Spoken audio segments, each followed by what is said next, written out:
Sí, hola, les doy la bienvenida como siempre. Hoy es 3 de mayo de 2026. Estamos en el quinto año y en el día 69 desde el inicio de la invasión a gran escala. Bienvenidos, les doy la bienvenida al informe de situación. Hoy en el informe vamos a ver muchas cosas de nuevo. Como pueden ver, es otra vez una transmisión en vivo.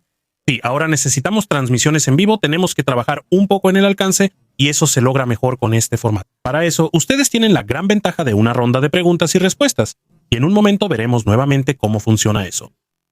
Pero permítanme presentarles a alguien más. Esta vez no me verán, normalmente estoy encapuchado frente a la pantalla o frente a su pantalla. Eso se debe a que todavía estoy trabajando para un puesto específico y, para eso, por supuesto, es bueno no ser reconocido siempre en público. Todo esto sucederá en las próximas semanas o meses más o menos. Mire, muchas gracias por la membresía del canal. Lo acabo de ver aquí en la transmisión. Con eso, usted hace una gran contribución al canal. Y bienvenido a la Algo Crew. Y a lo que quería llegar es que tenemos algunos, cambios. Por un lado, un programa que se puede ver aquí, porque si esta vez en el chat en vivo simplemente escriben el hashtag pregunta, sí, entonces después podrán añadir una pregunta, o sea, hashtag pregunta, y luego hacen su pregunta. Esa me aparecerá a mí, así como aquí. Sí, todas me aparecerán aquí en una lista. Ustedes ya lo conocen, es parecido a como lo hace Thorsten Herrlich. Las preguntas me aparecerán aquí. Ustedes pueden calificarlas y las preguntas que consideren especialmente importantes simplemente las pueden poner arriba y yo puedo marcarlas como respondidas. Esto es mucho más fácil que antes cuando todo se hacía por Discord.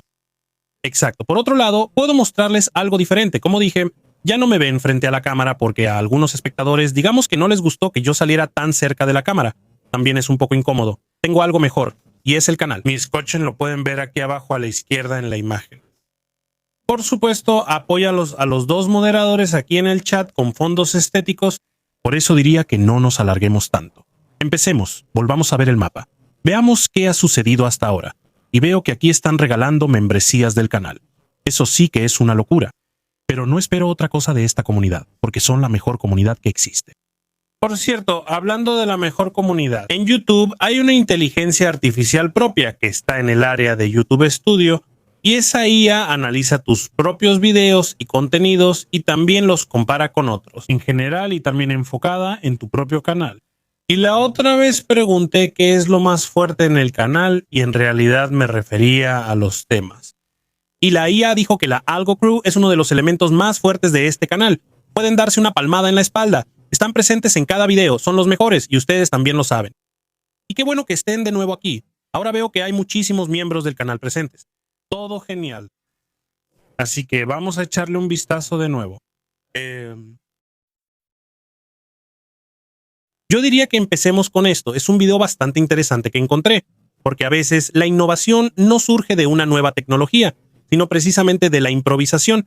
Eso lo vemos en ambos lados. Los rusos han demostrado muchas habilidades de improvisación, y eso no lo digo en un sentido negativo. Pero del lado ucraniano también vemos muchas improvisaciones que surgen precisamente de la necesidad.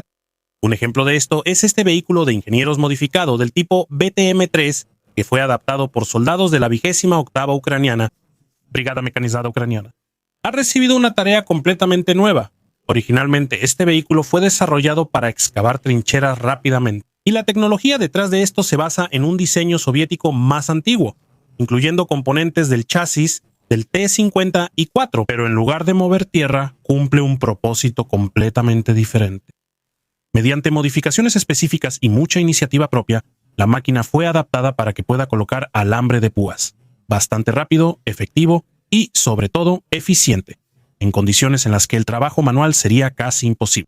Eso también muestra claramente cómo cambian los requisitos en el campo, porque lo que originalmente estaba destinado a una tarea completamente diferente, de repente se convierte en una solución práctica para los problemas actuales. Y eso, al verlo implementado, parece muy sensato y definitivamente es más lógico que lo que hace el otro lado, que todavía usa el T-54 como tanque de combate. Así es como se ve todo esto en una vista lateral. Entonces, aquí vemos 3 rollos de concertina, en este caso, que simplemente se colocan aquí. Aquí vemos una construcción muy interesante. 2 alambres, uno al lado del otro y uno encima. Es una de las formas de construcción más efectivas para este tipo de malla de alambre. Y vemos que Ucrania, ellos están construyendo principalmente en la línea del Dnieper. Esa se encuentra más o menos aquí. Por ejemplo, al noroeste de Pokrovsk pasa esa línea. O sea, aquí en esta zona. Y a lo largo de esta línea aquí se ha construido mucho. Ahí básicamente hay trincheras antitanque. Luego también hay más trincheras antitanque ahí. Luego hay parapetos, luego se encuentran, yo los llamo pequeños dientes de dragón ahí, o sea, más o menos dientes de dragón ligeros, que no fueron incrustados en la tierra, sino que más o menos fueron llevados ahí y colocados. Y luego se conectan con un cable de acero, o tal vez con una malla de alambre. Y ahí también se pueden ver exactamente cosas como esas muy a menudo, como por ejemplo una rueda de púas como esta, lo cual por supuesto es muy curioso. Ya no está ahí para que, como en aquel entonces, por ejemplo en la Primera Guerra Mundial, la infantería quedara atrapada, se atascara, o simplemente para bloquear caminos, ¿no? Está ahí para, pues sí, ¿cómo decirlo?, canalizar los movimientos del enemigo. Eso significa que los ucranianos construyen líneas de defensa que son muy difíciles de superar y las defienden principalmente con drones. ¿Y dónde las defienden? En ciertos huecos que han dejado abiertos. Los necesitan ellos mismos porque si no, cortarían a sus propias tropas. Eso también lo vemos aquí, o sea, si aquí pasa la línea de defensa y si estuviera completamente cerrada, entonces las tropas ucranianas de Rudinsk, por ejemplo, ya no podrían llegar a la retaguardia. Estarían aisladas y eso por supuesto sería malo.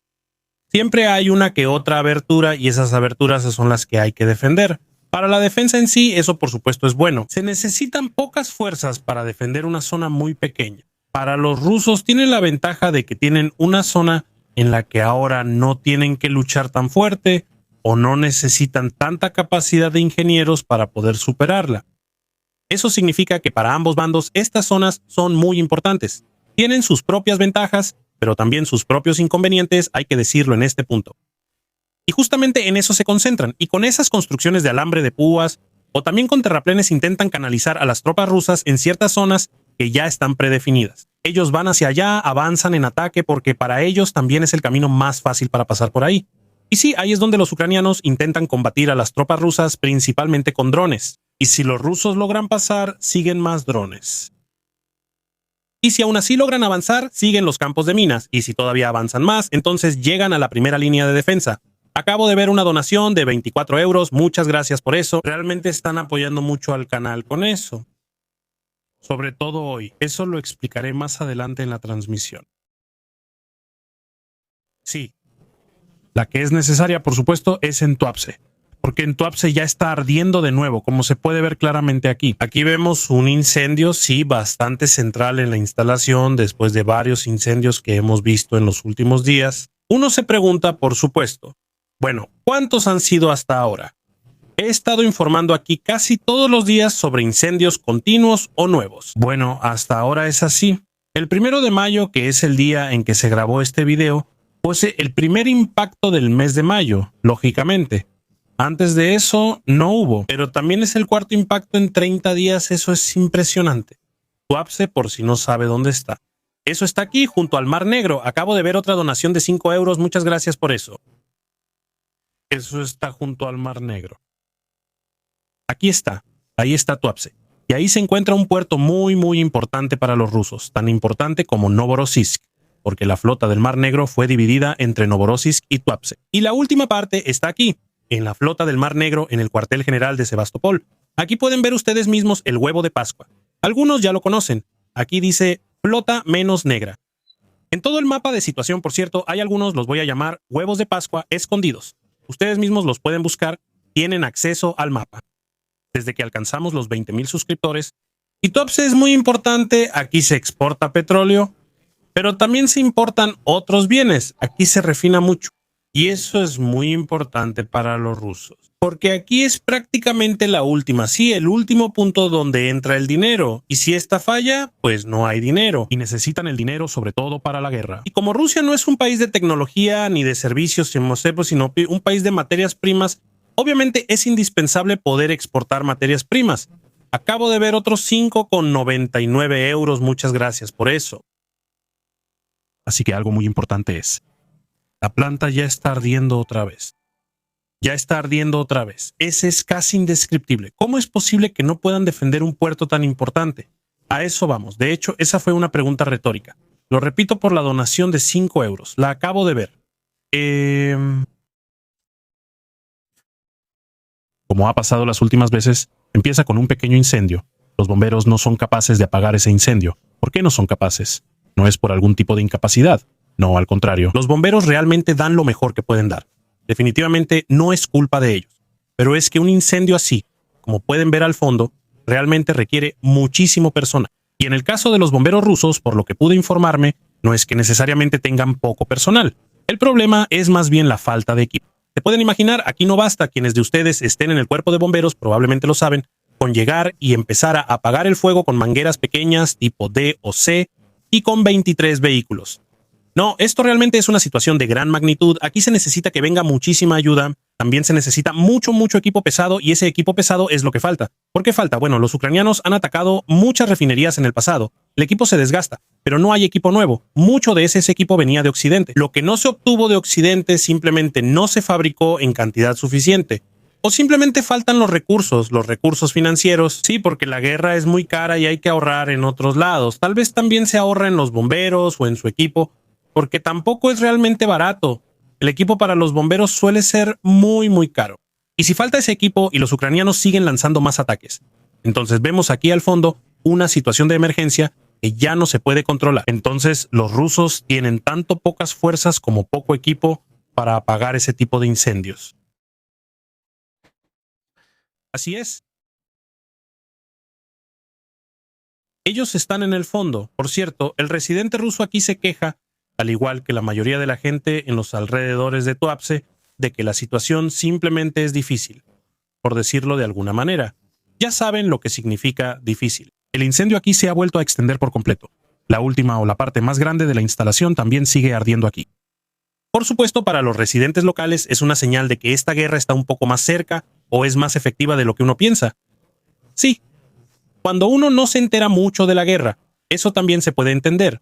Rusia es un país muy grande. Rusia es un país con niveles educativos muy dispares y por supuesto como cualquier otro país.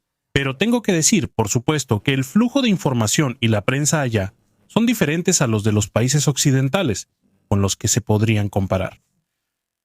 Y hay que decir que si realmente no te interesa la guerra y solo quieres saber de pasada cómo van las cosas, te dicen que todo va bien, que todo está perfecto. Oye, llevamos ganando en Ucrania, no sé, ya van como 1530 días seguidos.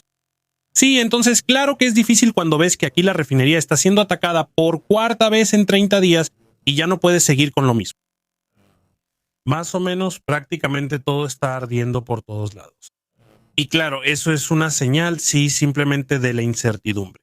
Sí, eso lo describe bastante bien. Y creo que ese no fue pues el último ataque. Piensas que ya no queda mucho. Gracias por los 24 euros. Acabo de ver un mensaje en el chat. Muchas gracias por eso. Eso realmente apoya mucho al canal.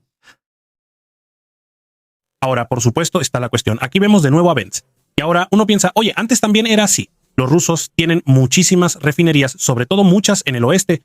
Los ucranianos han atacado una refinería, luego otra refinería. Los espectadores que ya llevan tiempo aquí también lo saben. Ellos piensan, oye, los ucranianos atacaron la refinería en ese entonces. 2 días después fue la otra refinería.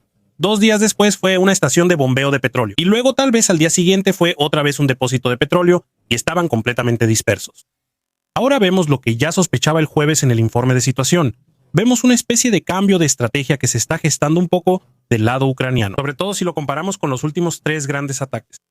Vemos que los ucranianos ya no atacan todas las refinerías más o menos al mismo tiempo. Ahora vemos que los ucranianos sobre todo se concentran en las refinerías y las atacan hasta que dejan de funcionar. Una refinería sí, más o menos está construida en varios pasos de procesamiento. Hay una zona para esto y otra para aquello, ahí se refina algo y luego pasa a la siguiente área y el producto, o dependiendo de lo que se quiera producir al final, se sigue refinando y al final sale lo que se desea obtener. Si una parte de esta cadena falla, entonces ya no se puede producir nada ahí hasta que esa parte sea reemplazada. Y esa fue la estrategia de los ucranianos al principio, porque era bastante económico atacar partes muy importantes de la instalación, que tal vez solo existen en Occidente o están bajo sanciones y que los rusos tienen muchas dificultades para conseguir.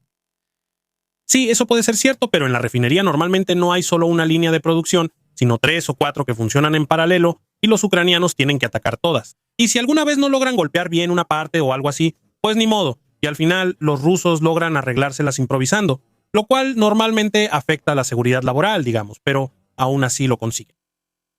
Producir algo útil o mantener el funcionamiento más o menos en marcha. Pero ahora vemos que, al parecer, eso no fue suficiente para los ucranianos y ahora empiezan a destruir estaciones importantes. Eso es muy interesante, sobre todo en comparación con otros, porque lo que vemos aquí en Tuapse ya no se puede reconstruir en 2 o 3 meses, ni se puede reducir a una capacidad mínima para seguir funcionando. Ustedes lo destruyen y lo hacen hasta el final. Esto también se puede ver de cerca. Hay un video aquí, un video de un bombero que muestra el recorrido por las partes parcialmente quemadas de la refinería. Como ya dije, esto es una pérdida total. Aquí prácticamente no hay nada que salvar. Edificios administrativos, aquí tanques de petróleo. Sí, ¿qué se puede decir al respecto? Como ya mencioné, no queda mucho por salvar. Allá atrás todavía está ardiendo. Tampoco se está apagando mucho ya. Aquí también vemos mangueras sin agua en el suelo. Esto es lo que todavía se considera una medida en este momento. Pero como podemos ver, al final eso ya no va a marcar mucha diferencia. En ese contexto, gracias por los 2 euros en el chat.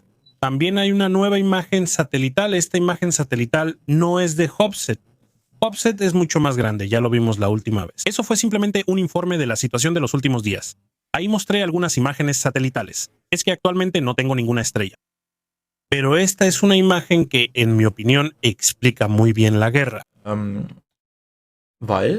Porque ahora estoy con la imagen equivocada, lo siento. Esta es la instalación en Perm. Sí, como dije, esto no es Hopset, esto es Perm. Estas son imágenes satelitales. Aquí también lleva ardiendo desde hace 5 días. Y la instalación en Perm, aquí atrás tiene algunos tanques de combustible. Ya se incendiaron por el primer ataque. De hecho, ese fue el segundo ataque en Perm. O sea, hace 5 días, aquí, esto afectó estos tanques de aquí. Al final, efectivamente, quedan estos 4 que todavía están aquí adelante. Sí, creo que es muy probable que vuelva a haber un ataque que probablemente se concentre en estos tanques de aquí, ya que el resto de la instalación ya se ha vuelto prácticamente inutilizable. La imagen de la que realmente quería hablar es esta de aquí. También de Perm, en mi opinión, explica bastante bien la guerra. Y en primer plano vemos personas en un cementerio. Y en este cementerio hay un monumento conmemorativo. Y lo pueden ver aquí en estas flores. Ese es el símbolo del grupo Wagner. Y eso también es una piedra conmemorativa o un monumento del grupo Wagner, aquí incluso con la bandera. Y aquí también se puede ver su logotipo en la piedra. Probablemente familiares o compañeros de los que dejan flores aquí y al fondo. Como pueden ver ustedes mismos, la refinería está ardiendo. Es una imagen bastante, diría yo, interesante, que deja bastante clara la situación de esta guerra. Sí, grandes pérdidas del lado ruso, la población también conoce esta guerra. Pero al mismo tiempo, como lo vemos en los uniformes, también aquí para los niños. Sí, vemos que ellos también lo apoyan o están de acuerdo o tienen esa conexión militar, mientras que al fondo una refinería está ardiendo, que solo está ardiendo porque invadieron el país vecino. Hay que imaginarlo. Vemos todo en esta imagen.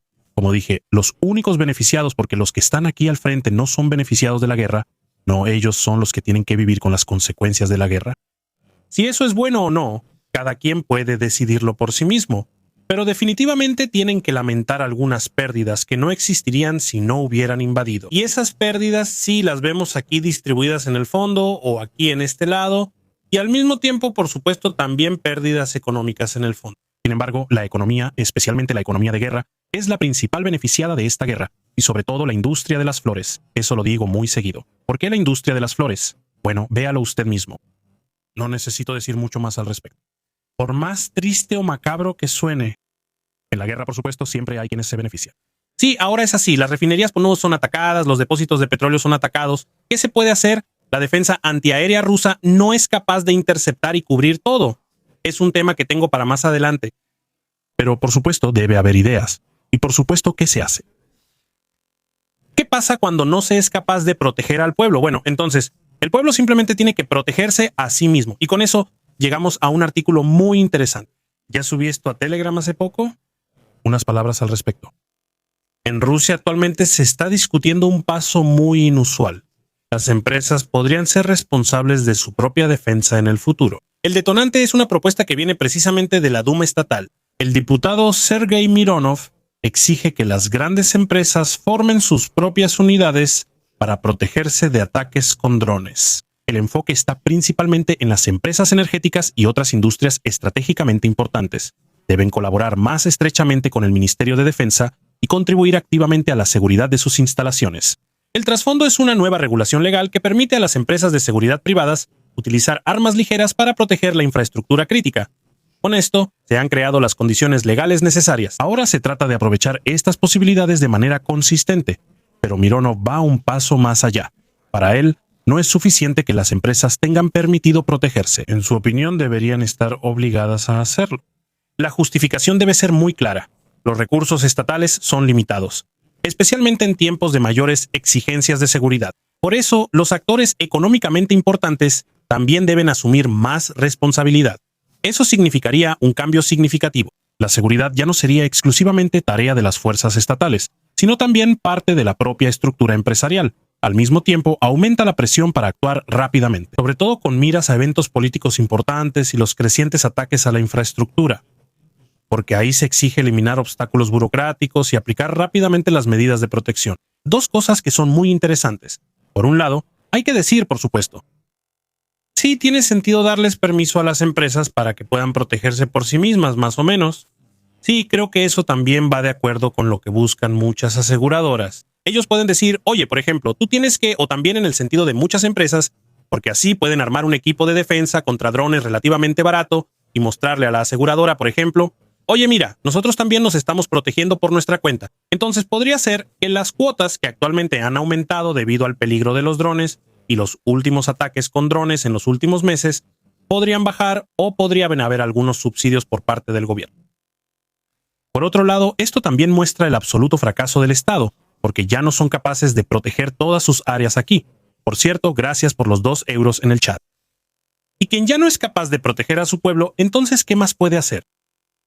¿Qué imagen da eso? Mire, usted es ahora empleado de una empresa y tiene que enterarse de que la empresa ahora debe encargarse de su propia protección, porque el Estado, que por cierto empezó esta guerra, no puede hacerlo.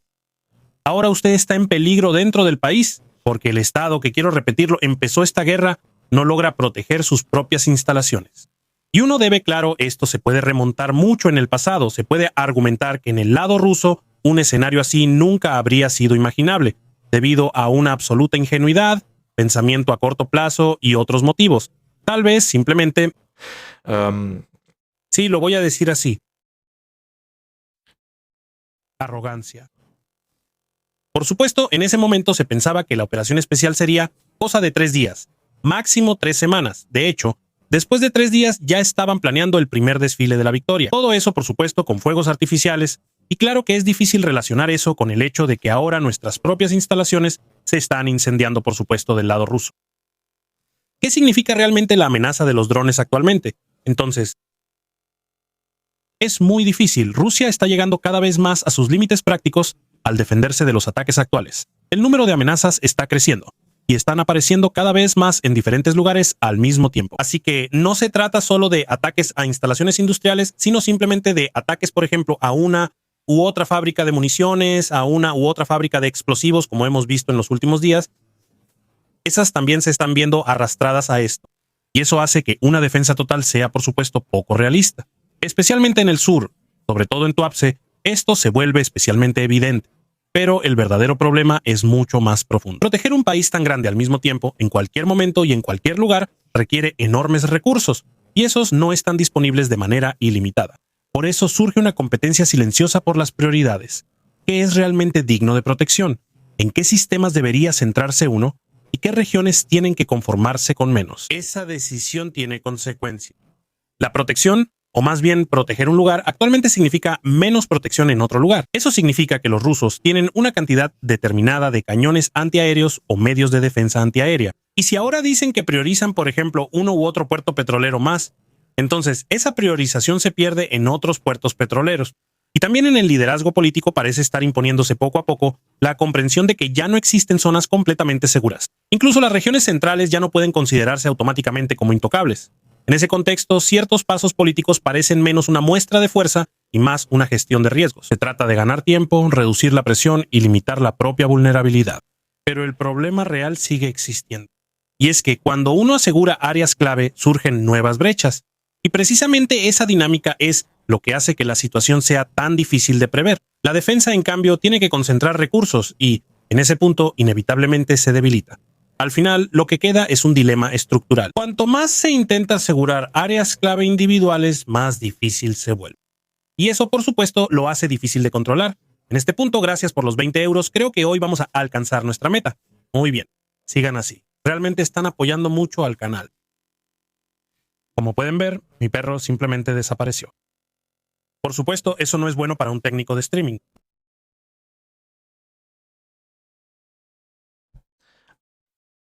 Y ahí está de nuevo. Bien. Vamos a hablar de los 23 euros con el stream. Ahí hubo un problema. YouTube en el pasado, como usted sabe, ha desmonetizado muchos de mis videos porque mostré una explosión cuando alguien disparó ahí. Siempre ha sido muy difícil para ellos porque decían que no encajaba con sus políticas publicitarias. Eso significa que no recibo ingresos por el stream. Aún así me permitieron hacer el trabajo. Con los streams siempre pasa lo mismo. Siempre me los desmonetizan después de unos segundos. No sé por qué. Siempre lo vuelvo a publicar en Telegram para poder desahogarme ahí otra vez. En ese sentido, es genial cuando la gente dona aquí, para que no tenga que cubrir todos los costos del canal yo solo. Muchas gracias por eso. ¿Costos del canal? Sí, hay muchos costos. Obtengo mucha información. Obtengo muchísima información de fuentes. Muchas de las fuentes no son gratuitas. Yo pago por ellas, o sea, con mi propio dinero. Y aún así les ofrezco todos los días un informe gratuito. Todos los días, desde hace casi 4 años. Por eso las pequeñas donaciones de la comunidad son muy buenas, ya que eso permite más o menos equilibrar las cosas actualmente. Así que, una vez más, muchas gracias a todos los miembros del canal. Sobre todo a la teniente coronel Renike Sila Dutich Ferdi Meyerhofer. Ya me lo sé de memoria. Pero aparte de los ataques con drones, hay otro tema muy importante. Mire la fecha. Ya casi llega el día. El 9 de mayo se acerca cada vez más. ¿Qué pasa el 9 de mayo? Bueno, el 9 de mayo del lado ruso se celebra la victoria en la Gran Guerra, o en la Gran Guerra Patriótica. Con eso se refieren a la victoria sobre la Alemania nazi. En sí, eso no es problemático en absoluto. Pero este desfile, como lo hemos visto en los últimos años, también se utiliza propagandísticamente para la guerra de agresión en Ucrania. También se quiere presentar la guerra en Ucrania como una especie de victoria. Y eso es un problema. Porque ya no hay una separación estricta entre la guerra original para la cual se realiza este desfile y lo que han hecho desde entonces. Porque la guerra en Ucrania no es la única. ¿Y qué significa este peligro ahora? Ese es un video muy interesante de Peskov. Gracias por los 10 euros en este momento. Sí. Podemos echar un vistazo a este fragmento. ¿Se trata del desfile del 9 de mayo o de algunas preguntas? Hubo una pequeña entrevista. Yo diría que pueden echarle un vistazo rápido.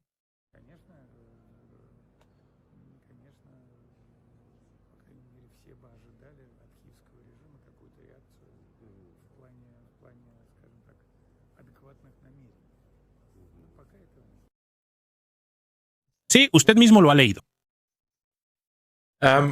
Antes de entrar en eso, vi algo en el chat. Se regalaron membresías del canal. Gracias por eso. Vi que Alegresh también recibió una. Ya me sé de memoria muchos de los nombres de usuario de los espectadores. Alegriak es uno de ellos, o mejor dicho, es la persona que logra ser siempre el primero en comentar en casi todos los videos desde hace varios años. Bienvenido. Me alegra que esté de nuevo aquí. También tengo que saludar a algunos miembros. Al igual que Westfall, que está aquí, Shorty y muchos otros que no puedo mencionar ahora porque si no, alargaría el stream para siempre. Y eso sería exactamente lo contrario de para lo que está este canal. Pero vamos al comunicado. Lo voy a llamar interesante. Porque el Kremlin se ha posicionado en varios puntos y luego vimos una declaración de toda esa entrevista. Y la declaración, como acabamos de ver, muestra una visión bastante clara de la línea actual de Rusia. O mejor dicho, del Kremlin, porque en este tema el tono sigue siendo claro. Al parecer, Moscú no espera ninguna respuesta de Kiev sobre un posible alto el fuego alrededor del día de la victoria. El mensaje detrás de esto: la decisión se tomará independientemente del consentimiento de Kiev. Me da un poco de risa, porque ¿cómo se supone que eso va a funcionar? Es como si Alemania, o mejor dicho, el Tercer Reich durante la Segunda Guerra Mundial, en las primeras batallas de retirada, simplemente hubiera dicho: oye, pues hemos hablado un poco entre nosotros, o sea, entre nosotros mismos, claro, y hemos decidido unilateralmente que habrá un alto al fuego por unos días. Saludos cordiales, la Wehrmacht, por favor, no ataquen en los próximos días. Muchas gracias. Así es más o menos como se percibe esto. Claro que es difícil, porque ¿cómo puede una sola parte decidir un alto al fuego? ¿Cómo pueden decir que no se necesita el consentimiento o que no es lo mismo para la otra parte?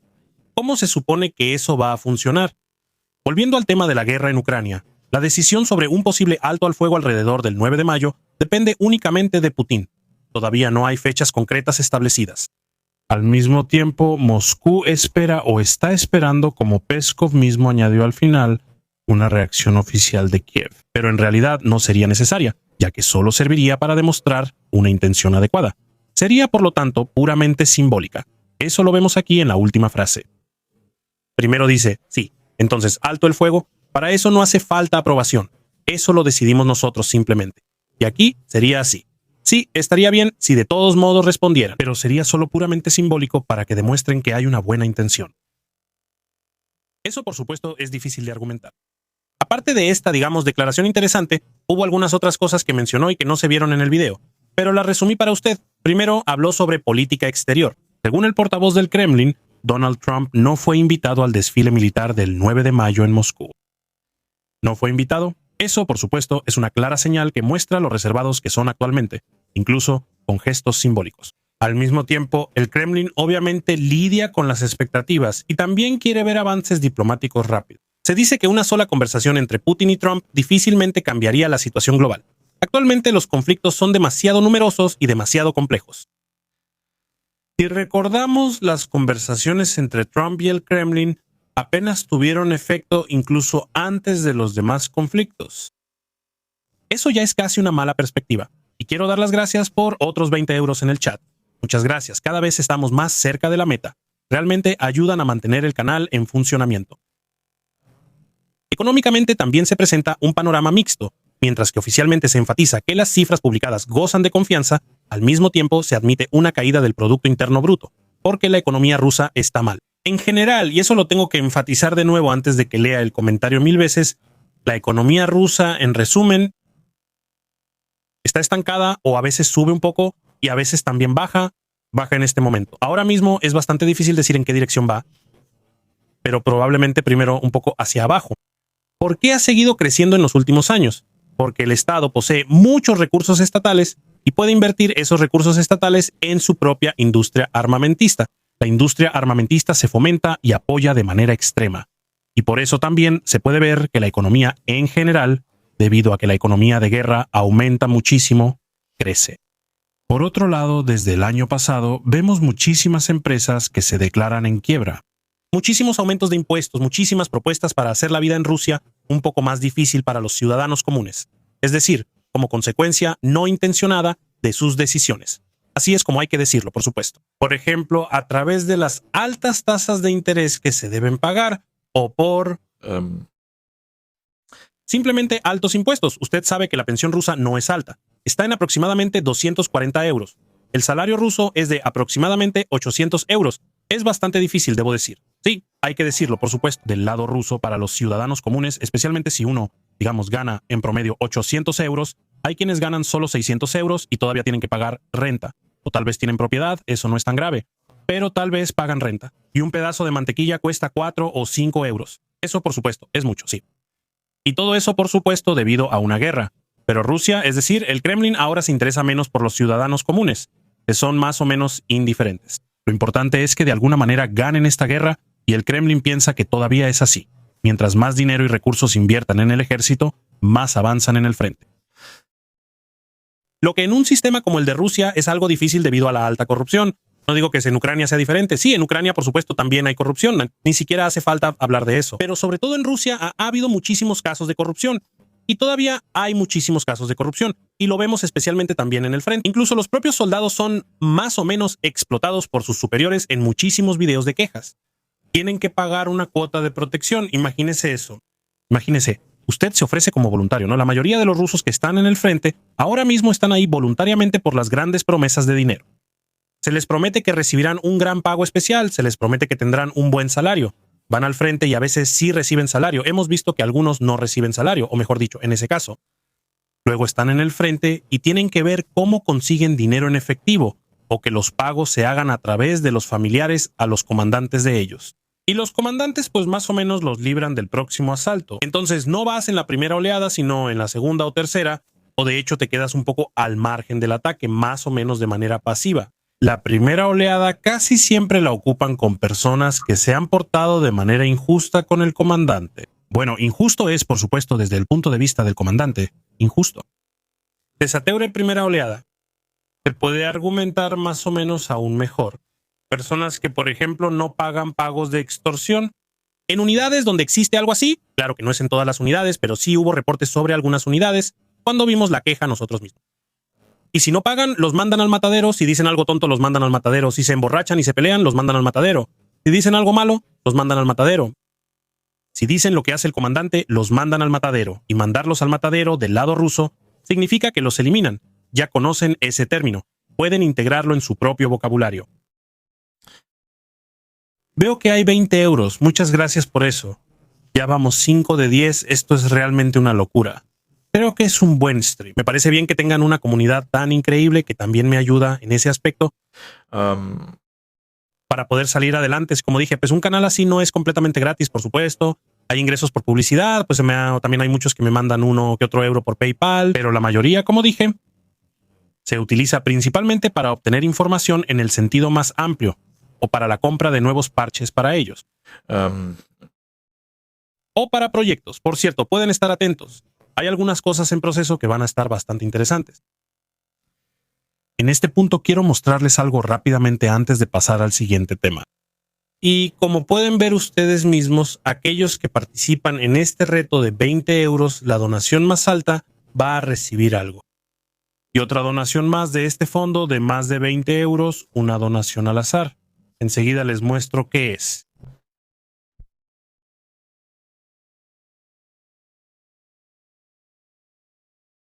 Y aquí está, esta es una medalla de alerta. Solo existen exactamente 100 de estas.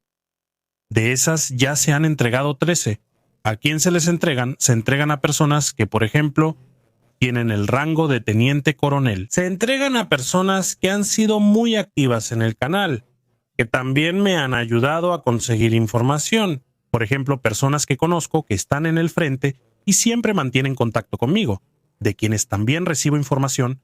Simplemente algunas personas honorables y, por supuesto, también a los espectadores. Todavía no he llegado a ese punto, ya lo he pensado, que a ciertos espectadores, pues sobre todo por estar muy activos, también les voy a dar una. Pero aún no he hecho la lista, son realmente muchos. Ahora la voy a mostrar un momento a la cámara. Así es como se ven cuando están enfocadas, ven a mi perro que también ya está muy interesado en esto. Esto es una pequeña medalla. Y esa es para espectadores como estos. Exacto. Y como dije, la donación más alta de hoy definitivamente recibirá una y luego otra más de entre quienes donaron más de 20 euros. Muchas gracias por eso. Y justo veo que tenemos otra donación de 24 euros. Muchas gracias por eso. Realmente están ayudando mucho con eso. Y conmigo al menos reciben algo a cambio. Siempre pienso, saben, yo también hago trabajo voluntario y hago mucho trabajo voluntario. No solo en el área de bomberos, ¿no? Sino también en otros ámbitos. Y no hago todo esto para recibir algo a cambio ni nada por el estilo, porque si no, no sería voluntariado. Pero yo mismo me siento un poco culpable cuando la gente me ayuda. Eso probablemente viene de mi educación. Por eso yo siempre doy algo, aunque sea un pequeño agradecimiento, porque así simplemente es mejor. Sí, así me parece bien. Aquí otros 20 euros Shiba Forever. Sí, mi perro es uno de esos. Por si no lo conoce, es un Shiba Inu. Se resiste a sentarse en su lugar, lo cual es un poco difícil. Pero yo diría que sigamos un poco más con el informe de situación. Todavía tenemos 2 o 3 temas. Luego echamos un vistazo rápido al mapa y después pasamos a la ronda de preguntas y respuestas. Así que manténgase atento. Sí. Mientras que Rusia, como dije, ya hemos escuchado sobre este alto el fuego. Mientras que Rusia quiere decidir los altos el fuego por sí misma para proteger los desfiles, Ucrania decide si siquiera habrá desfiles. Porque el desfile del 9 de mayo no solo se lleva a cabo en la Plaza Roja de Moscú, también se lleva a cabo simultáneamente en otras grandes ciudades, por ejemplo en la ciudad de Samara. Y vamos a echarle un vistazo rápido. Sí, como puede ver aquí se podría decir, primero montando y luego desmontando. Las gradas y todo lo demás ya están listos. Pero este año probablemente no se van a usar. ¿Por qué no se usan? Bueno, porque como dije, al parecer Ucrania decide si habrá desfiles, porque este desfile fue cancelado oficialmente debido a una posible amenaza de drones. Interesante. En Moscú se ve algo similar, solo que ahí todavía no se ha cancelado. Creo que eso sería un fiasco demasiado grande. Aquí vemos vehículos antiaéreos que fueron vistos en Moscú. Sí, se está moviendo hacia la Plaza Roja. ¿Qué aprendimos antes? Y ahora piensen, ¿qué aprendimos hace un momento? Si llevas sistemas de defensa antiaérea a algún lugar, faltarán en otro. Eso significa que si hubiera un ataque con drones de Ucrania, Moscú es la ciudad mejor protegida en términos de defensa antiaérea. Pero no es el lugar mejor protegido, porque ese es el segundo lugar mejor protegido, ya que el lugar mejor protegido es la villa de Putin. El segundo lugar más protegido es la capital, Moscú. Y si ahora vuelven a llevar cañones antiaéreos allí, lo hacen por supuesto solo porque quieren interceptar drones. Es decir, los ucranianos, usted supone que los ucranianos van a atacar o lo hacen como medida de precaución y está bien, o sea, no hay nada que criticar, de hecho es bueno, al menos para los rusos. Si los ucranianos atacan ahora y hay gente en ese desfile y usted ve cerca que empieza el fuego antiaéreo o que se lanza un misil, da miedo de todos modos, incluso si logran interceptar un dron. Entonces se puede decir que ese dron al menos llegó cerca del desfile y eso ya es un gran mensaje, diría yo, tiene mucho impacto. Incluso si es interceptado, quién sabe si dentro de medio año se volverán a ser interceptados o dentro de un año en el próximo desfile, si es que se realiza. En este punto, gracias por los 24 euros, muchas gracias por eso, realmente apoyan muchísimo al canal. Si ahora se dice que interceptan las cosas y la gente lo ve, entonces sienten más o menos miedo, incluso si es interceptado, pero si no atacaran, los ucranianos, sí, los ucranianos tienen que atacar. Si no atacan, de todas formas han logrado que los sistemas de defensa antiaérea se concentren cerca de Moscú, y estos hacen falta en otros lugares. Eso significa que aquí tenemos la posibilidad, por ejemplo, de atacar una u otra refinería, uno u otro sitio. El servicio secreto ucraniano no es mal. Lo hemos visto en el pasado, también lo hemos visto en las quejas en el informe de situación de, creo que fue el miércoles o el martes, o sea, definitivamente de esta semana. Ahí fue donde vimos que los drones ucranianos podían volar 1500 kilómetros dentro de Rusia sin ser interceptados. Eso durante varias horas, de 8 a 10 horas, creo que fue lo que se mencionó en la declaración. De hecho, fue una declaración del lado ruso. Ellos se molestaron por cómo es posible que los drones rusos puedan volar simplemente a través de toda Rusia. ¿Cómo es posible? ¿Cómo es posible que vuelen por toda Rusia sin ser interceptados? Y eso en una distancia tan larga. Muy sencillo, porque Rusia intenta proteger algunos objetivos de alto valor y entonces simplemente no alcanza para el resto. Y proteger un país tan grande en toda su extensión es muy difícil. Sí, y Rusia siempre tuvo la fortaleza de ser un país grande, pero justamente aquí eso se convierte en su debilidad.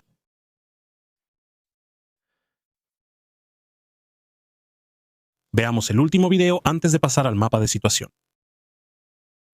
Y ya lo ven, un ataque a un barco por parte de un dron naval ucraniano.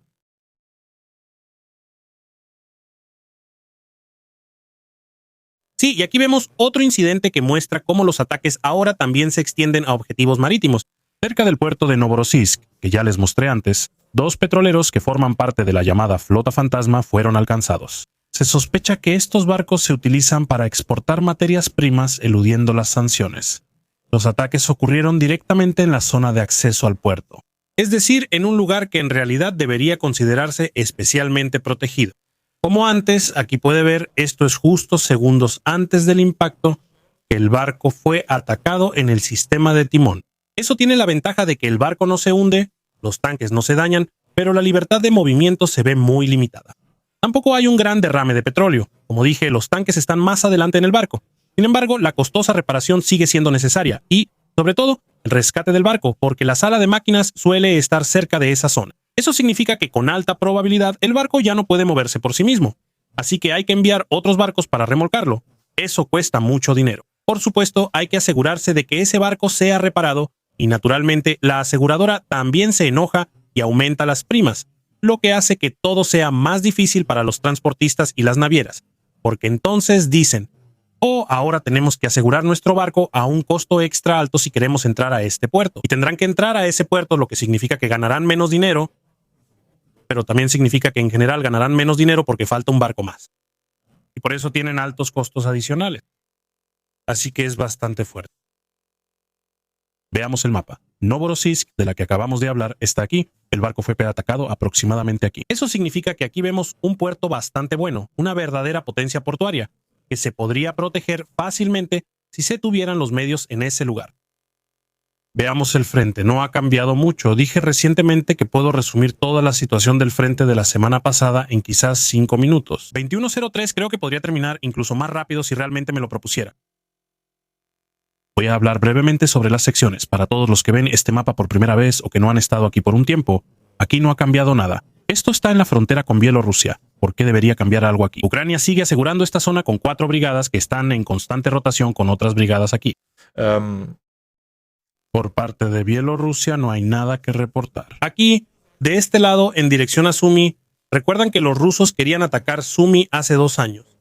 Establecer aquí otra zona de amortiguamiento. Los ucranianos se les adelantaron y simplemente atacaron Rusia. Entraron en la región de Kursk e intentaron destruir pequeños depósitos de municiones y puestos avanzados rusos que habían preparado para el ataque a Sumy. La frontera del lado ruso generalmente está protegida por el FSB, es prácticamente el servicio de inteligencia interior. Tienen puestos fronterizos, ellos protegen la frontera y los reclutas también la protegen. El FSB, por supuesto, no es capaz de enfrentarse a varias brigadas en un solo lugar. Ellos mismos están con poco personal en ese sentido para poder detener a estas fuerzas tan numerosas. Así que también había reclutas. Los reclutas se rindieron. Eso fue poco después de que los nuevos reclutas fueran llamados al servicio. Eso sucede 2 veces al año del lado ruso. Sí, la mayoría de ellos fueron capturados. Creo que 1200 fue la última cifra que tenía en mente. En ese momento, por supuesto, es bueno para los ucranianos. Reciben unidades que se han rendido y a cambio pueden liberar unidades que están en cautiverio ruso.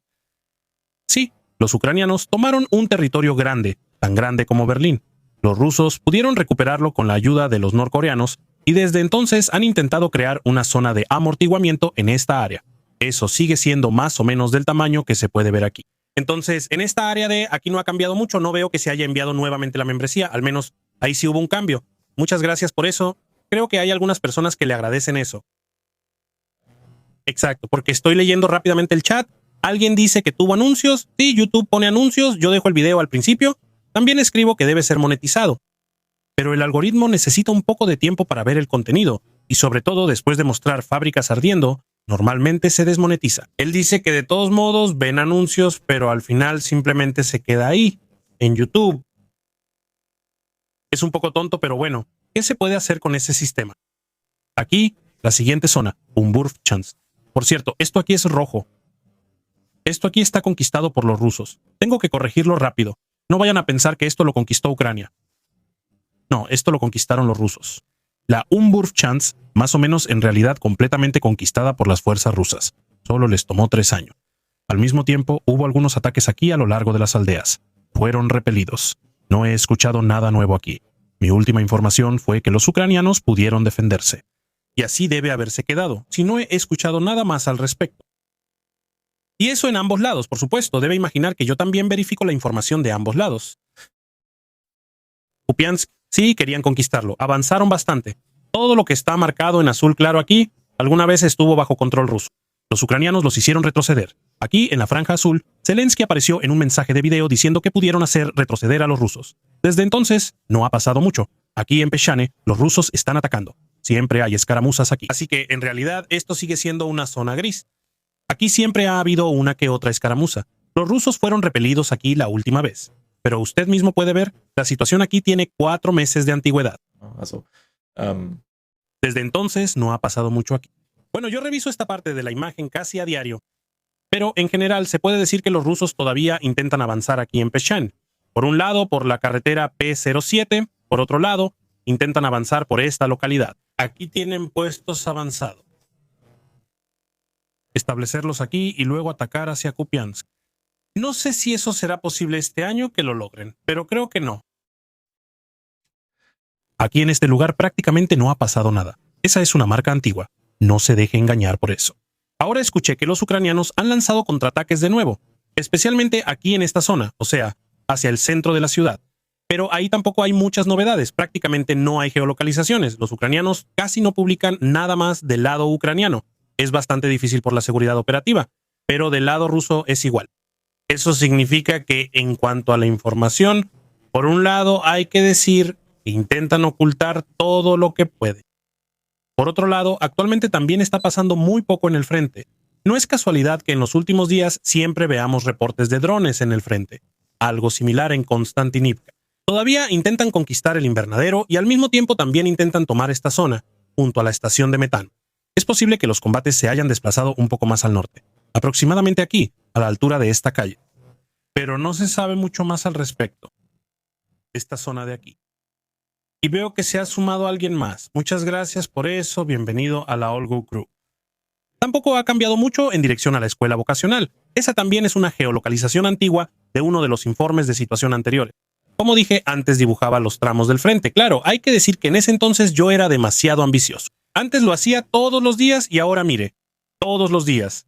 Todo en este mapa, que ahora ya tarda una eternidad en cargar, debido a mis anotaciones. Eso no es culpa del proveedor, es mi culpa. Pero yo actualizaba todo todos los días, cada sección del frente, todo. Y si veía un video, por ejemplo, de la 155 Infantería de Marina, incluso sé más o menos dónde está, entonces también actualizaba la 155 de inmediato, está aquí en este lugar. Esa ni siquiera es la Infantería de Marina, disculpa, esa es la 155 Brigada Mecanizada. Pero si, por ejemplo, veía un video de ellos, entonces los sacaba de aquí y los dibujaba en la nueva sección del frente. Pero ya no me da tiempo de hacer eso todos los días para cada sección. Claro, hay que decir que en ese entonces los reportes duraban como máximo unos minutos. Hoy estamos en una transmisión en vivo. Sí. Aquí esta es en realidad una sección del frente bastante interesante. Podemos quedarnos aquí. Se trata de Pokrovsk. Esto fue lo último que conquistaron los rusos. Esto es Rizhne. Y yo diría que está 100% conquistado por los rusos. Este punto aquí arriba se supone que está bajo control ucraniano, pero hace mucho que no veo nada de eso. Supongo que ya está conquistado por los rusos. Rudinsky, nuevos combates aquí en Rudinsky. Los rusos atacan desde el norte, sobre todo con la 5ª Brigada Motorizada. Y también desde el este. Aquí la presión es extremadamente alta. Creo que los ucranianos pueden resistir unas semanas más, pero si no reciben apoyo aquí, se les va a complicar. Todavía hay fortificaciones ucranianas aquí. Todo esto está antes de la línea del Dnieper, o antes de una parte de la línea del Dnieper. Y, ¿qué se puede decir? Decir un poco, no un poco, un poco. Difícil para ambos lados, no hay tantos ataques, pero la presión sigue siendo alta. Si los ucranianos actúan mal aquí, yo diría que el impulso vuelve al lado ruso. Entonces podrían reconquistar esto. Si los ucranianos pueden seguir manteniéndolo y abasteciéndolo, por ahora lo están logrando. Entonces seguirá siendo ucraniano por un tiempo, pero creo que, tarde o temprano, si esto sigue al mismo ritmo, en algún momento caerá en manos de los rusos. Y aquí ya están 9 de cada 10 personas que se han inscrito para la carrera por la medalla. Vaya, qué grupo, muchas gracias por eso. Él es un gran apoyo para el canal. Sí, un aplauso para todos ellos en realidad. Así que, esto es parte de la contraofensiva ucraniana. Desde entonces casi no ha cambiado. Los ucranianos dicen que han liberado muchos pueblos, pero también se incluyeron estos pueblos aquí, que según tengo entendido, ni siquiera estaban bajo control ruso, sino que tal vez solo fueron pisados brevemente por un soldado ruso. Del lado ruso se reporta un número menor de pueblos liberados. Es lógico, ya que esa es una declaración enemiga. Es la declaración de la parte contraria. Sí, ¿qué se puede decir al respecto? Ya no hay más avances. Hay 3 posiciones importantes. La colina 161, 167 y 134. Tienen que conquistar y mantener al menos una de esas 3, en este caso la 134, sin falta. Entonces pueden seguir atacando por Vozvenivka y luego recuperar esa antigua línea que perdieron en septiembre del año pasado. Por otro lado, también podrían conquistar estos 2 cerros aquí al mismo tiempo y así tendrían la posibilidad de alcanzar esta línea de aquí. Pero el impulso ha disminuido. Últimamente casi no vemos nada aquí. Así que es bastante difícil. Yo diría que la ofensiva no ha fracasado. De hecho, han logrado liberar algunos pueblos. Pero definitivamente no ha tenido hasta ahora el éxito que realmente se esperaba aquí. Bien. En ese punto, como dije, no pasó mucho en el frente. Pude hacer todo esto rápidamente. Prácticamente no hubo nada. La mayoría de lo que vemos en realidad se basa en ataques, ya sea en Crimea, donde nuevamente se destruyen sistemas de defensa antiaérea o sistemas de radar, como los que vimos las últimas veces. O también vemos ataques aquí en el Mar Negro, cerca de Novorossiysk y Sochi. Eso es más o menos lo que tenemos en cuanto a información. Realmente no ha pasado mucho en el frente últimamente. Por cierto, tenemos 1,289 espectadores simultáneos. Eso está impresionante. Siempre nos hemos movido alrededor del millar. Todavía no es el récord. Creo que el récord fue una vez de 1,400. Pero nada mal, diría yo, considerando que estamos transmitiendo de nuevo. Yo diría que pasemos a la ronda de preguntas y respuestas, ¿no? Voy a responder algunas preguntas. Veamos qué tan rápido avanzamos. ¿Qué opinan? Ya lo mencioné antes. Simplemente escriban Omilafrage y luego su pregunta. Pero no deben poner nada antes de sí pregunta. No pueden poner un emoji ni ninguna otra cosa. Y no, el bot no lo reconoce. El espacio, luego su pregunta y entonces me aparece a mí y entonces podemos responderla y veo aquí mismo que se ha alcanzado el objetivo. Se ha alcanzado el objetivo.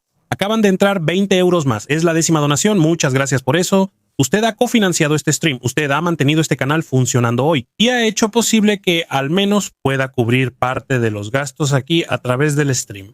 Muchas gracias por eso. Por supuesto, hay que decir que YouTube también se queda con un pequeño porcentaje de eso. Y por supuesto también tengo que pagar impuestos, pero lo que queda definitivamente cubre una parte de los gastos del canal. Muchas gracias. Y como ya dije, yo personalmente no tengo que beneficiarme económicamente de esto. Estoy muy involucrado en el voluntariado y también en el canal. Aunque me haría bien, por supuesto no es algo en lo que insistiría. Como puede ver en otros canales, no necesariamente en el ámbito de habla alemana, ellos ya lo han hecho así. También tienen su propio mapa de situación. Ellos bloquearon el mapa de situación y dijeron que solo lo obtienen las personas que pagan, y así sucesivamente. Pero no quiero empezar con eso aquí. Pero como dije, objetivo alcanzado. Estoy realmente muy orgulloso de esta comunidad. Gracias por eso, 1,300 espectadores simultáneos. Muy bien, vamos a ver las preguntas.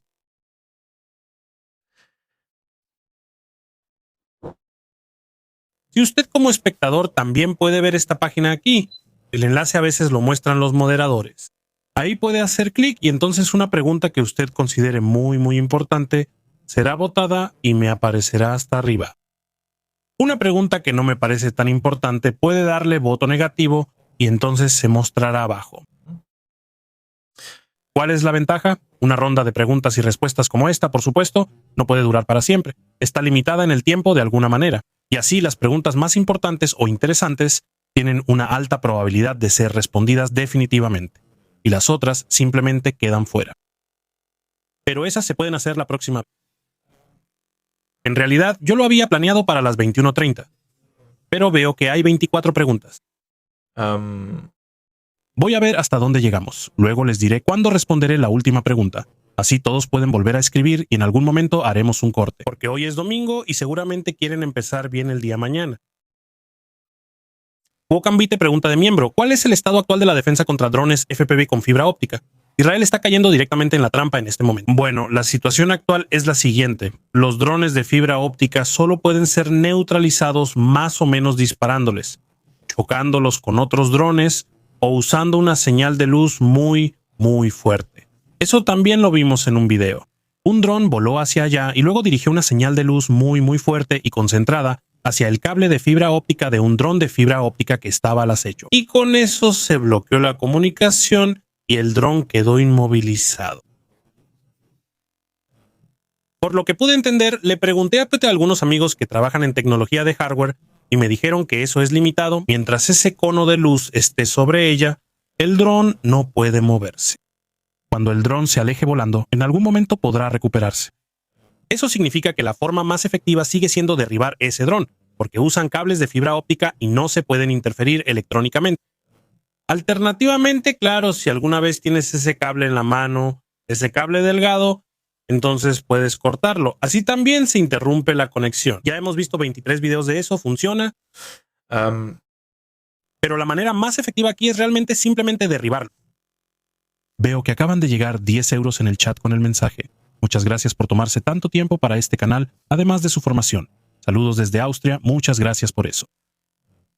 Me gusta seguir adelante. Sí, hay mucho por hacer, estudios, trabajo, además el canal. voluntariado y muchas cosas más. Pero lo hago con gusto, como ya dije. Yo mejoré todo esto porque vi a muchos reporteros alemanes que se extienden demasiado. Yo siempre quise presentar todo de manera breve y concisa, directo al punto. Y eso es lo que hago con los reportes diarios. ¿Qué armas alemanas siguen en uso activo en Ucrania? Muchas. Por ejemplo, la Panzerhaubitze 2000C está en uso en Ucrania. Hace tiempo que no la hemos visto. Digamos que la vimos muy activa en la batalla de Bakhmut hace 2 años. Pero en este momento ya no hay esas grandes batallas como antes. Por cierto, también estuvo en acción en Avdiivka. Muchísimas gracias en el chat. Acaban de llegar 50 euros. Muchas gracias por eso. Realmente apoyan mucho al canal. Como dije, acabo de hacer todas las apuestas sobre el... Oh, Dios mío, ya estoy diciendo todas las apuestas. Más de 20 euros, esos van a este fondo. Por supuesto, usted también está incluido. Muchas gracias en este momento, realmente excelente. Aunque usted ha hecho la donación más alta. Así que en realidad ya se ha asegurado algo. Como dije, hay una gran cantidad de armas alemanas que se encuentran en Ucrania. Enumerarlas todas ahora tomaría demasiado tiempo, pero puede consultarlas en la página del gobierno federal. Hay una página donde se muestra qué armas ya están en Ucrania hasta cierta fecha. Desde que Marx está en el cargo ya no se actualiza, pero al menos hasta ese momento usted sabe qué se ha entregado. Se trata de su uso. También se trata de vehículos terrestres y de diversos equipos. Todo eso se puede consultar hasta cierta fecha, hace aproximadamente 1 año. Simplemente échale un vistazo ahí. A continuación, ¿cómo está la situación con la exportación de tecnología armamentista ucraniana? Se escucha cada vez más que los ucranianos están empezando a convertirse en un país exportador y a apoyar a otros a cambio de contraprestaciones. Sí, muy bien observado. Hay muchos contratos de 10 años que se han firmado en Medio Oriente.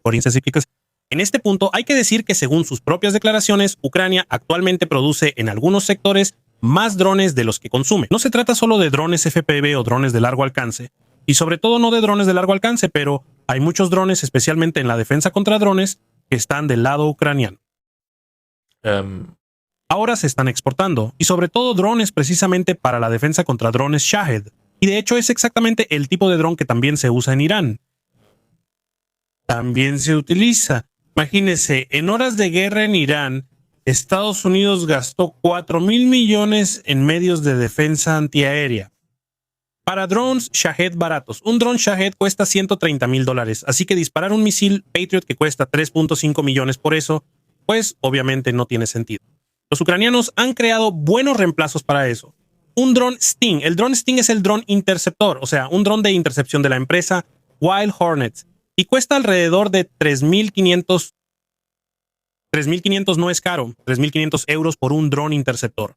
También puedes lanzar 5 o 6, siguen siendo más baratos que los drones Shahed. Y drones como los drones Sting ahora se están exportando al extranjero, incluyendo equipos de drones que se encargan de la capacitación, incluyendo entrenamientos, pero también dispositivos de reconocimiento, sobre todo sensores acústicos, que deben detectar drones Shahed u otros peligros aéreos de antemano. Eso es una cosa. Por otro lado, hay colaboraciones, por ejemplo, también con Alemania, que quieren ampliar y adoptar la tecnología de drones de los ucranianos. Y eso sería una gran ventaja para nosotros, porque aquí tenemos un país que es líder en tecnología de drones y que también demuestra que funciona de manera relativamente simple y que no siempre se necesitan soluciones de alta gama, como suele pensarse en Alemania. Y con ellos cooperamos y de ahí también sacamos nuestras propias conclusiones. Quizá también haya armas que en el futuro fabriquemos juntos, lo cual por supuesto sería especialmente bueno para la Bundeswehr, para prepararnos nosotros mismos contra el peligro de los drones. Porque ahí veo que nosotros en el sentido de Occidente siempre estamos un poco, rezagados. Hubo una confirmación oficial sobre el disparo a 5.500 metros del Leopard 2.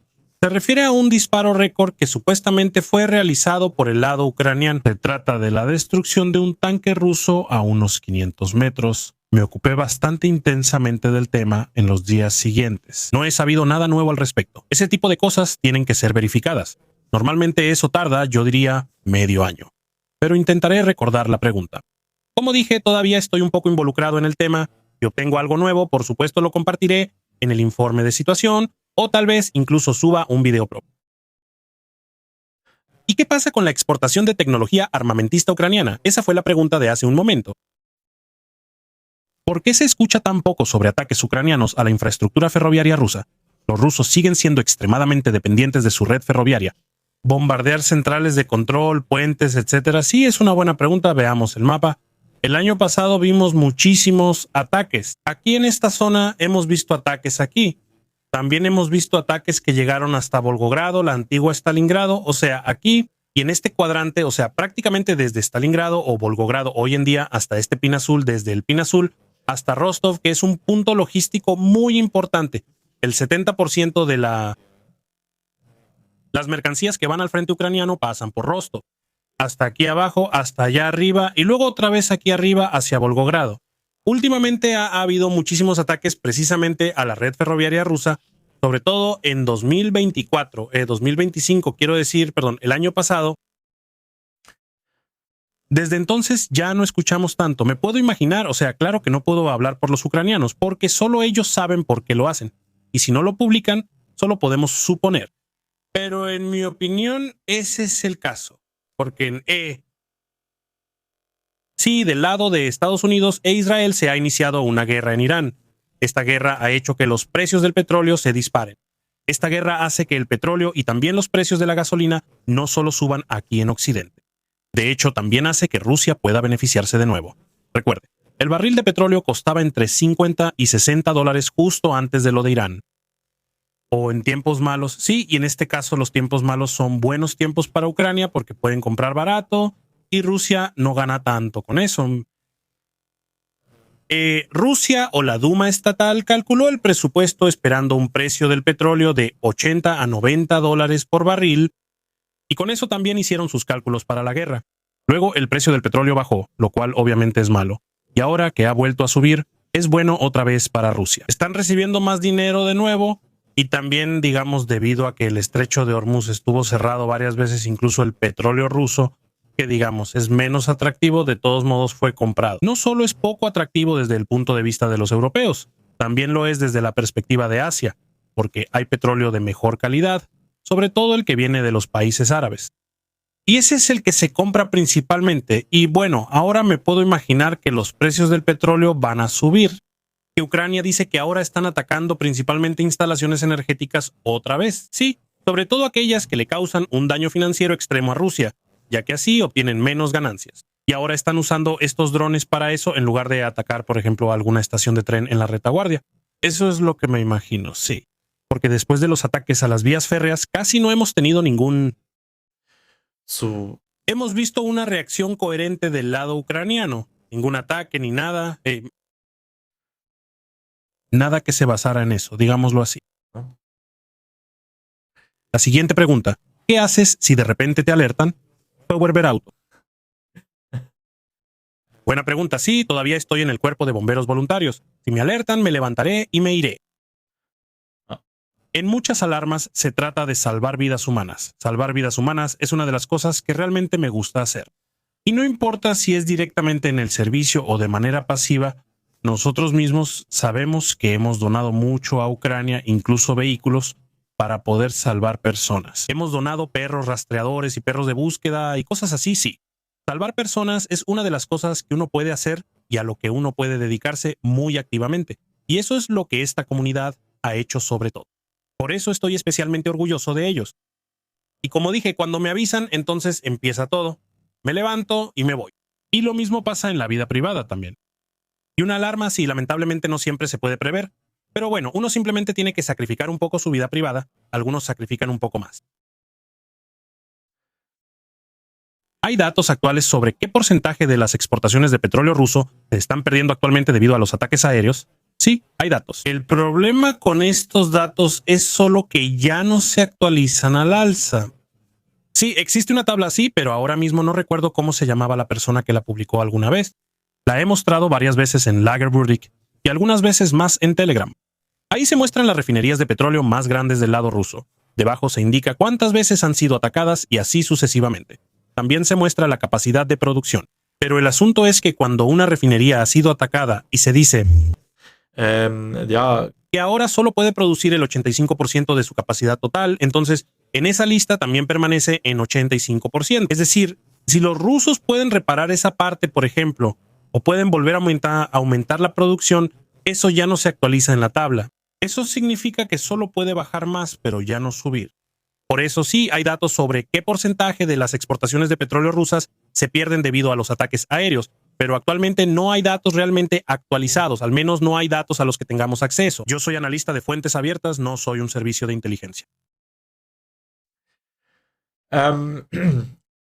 Se especula si Rusia en el siguiente paso apuntará y destruirá el suministro de agua ucraniano. En cualquier caso, eso sí se teme. Por otro lado, el suministro de agua ruso también estaría en peligro. Sí, bueno, hay que verlo así.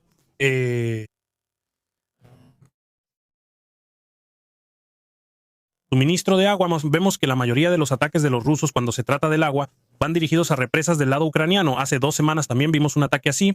La mayoría de las veces se trata de inundar zonas para dificultarles las cosas a las personas, sí. Y también para impedir concentraciones o movimientos de tropas, sí. Obviamente es difícil mover tropas por calles completamente inundadas.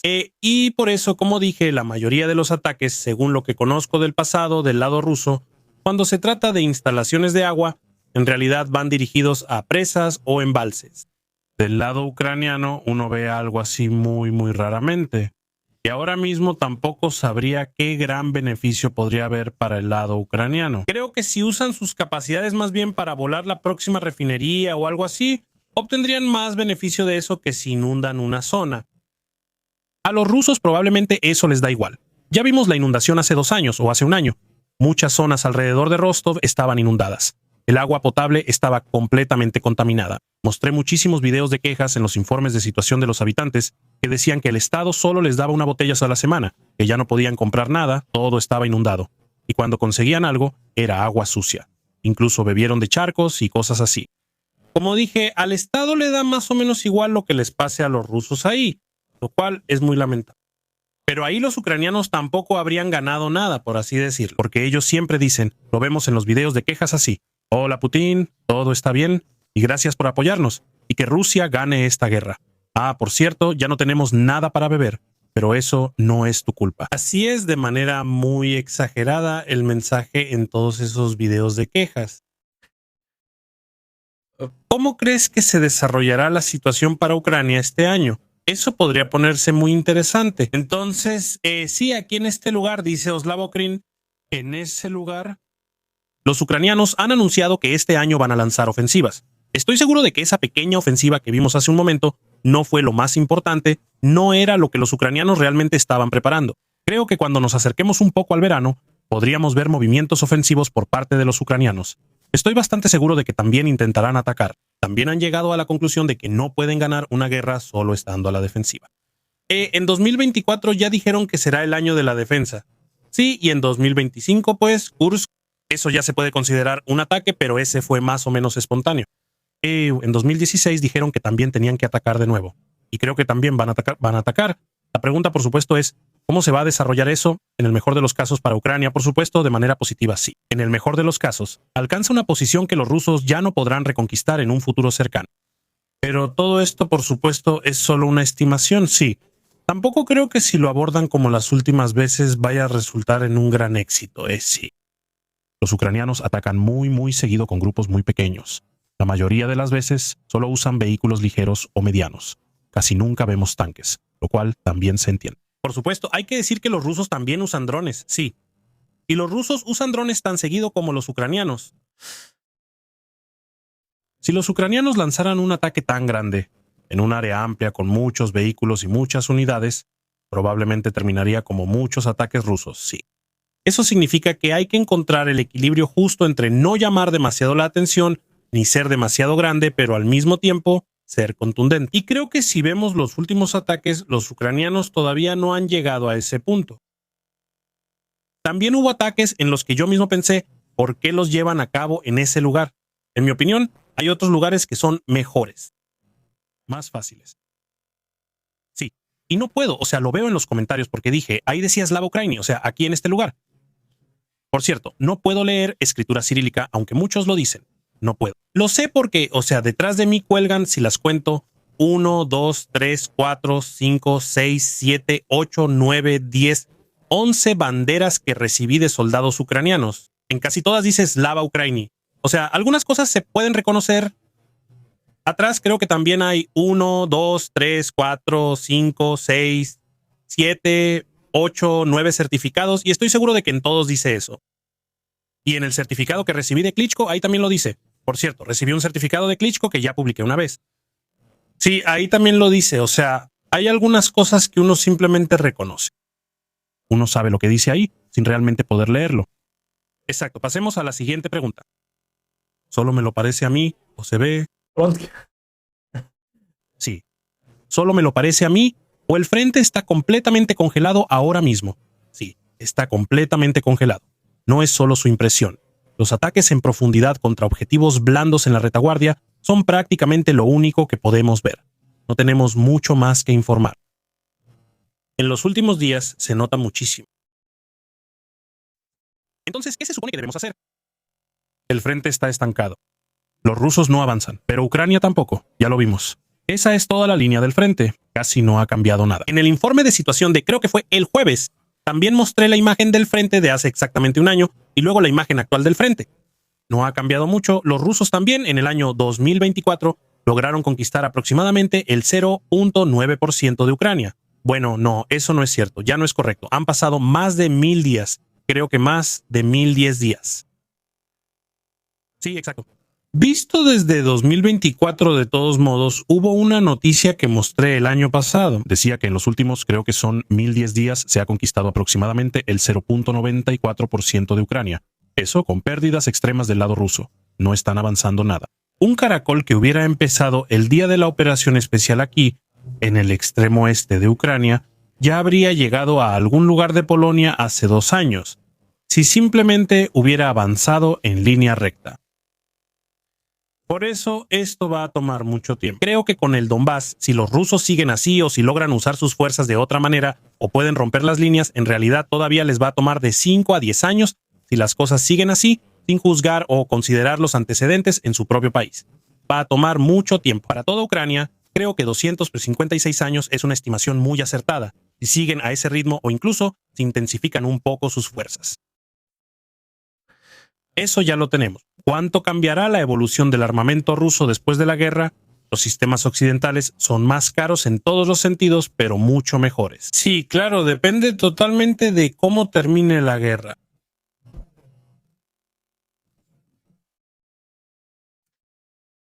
Si Rusia pierde la guerra de forma contundente, entonces creo que eso no será bueno para la exportación de armas. Creo que entonces tratarán de arreglar las cosas de alguna manera. Quizás también compren otras cosas. También puede ser que Rusia forme parte de otra alianza, quiera establecerse y luego haga algo en conjunto con ellos. Pero eso es algo poco probable porque los rusos son muy orgullosos de su tecnología. Sin embargo, creo que la exportación de productos militares rusos va a cambiar. Aquí mismo lo vemos, por ejemplo, en Siria.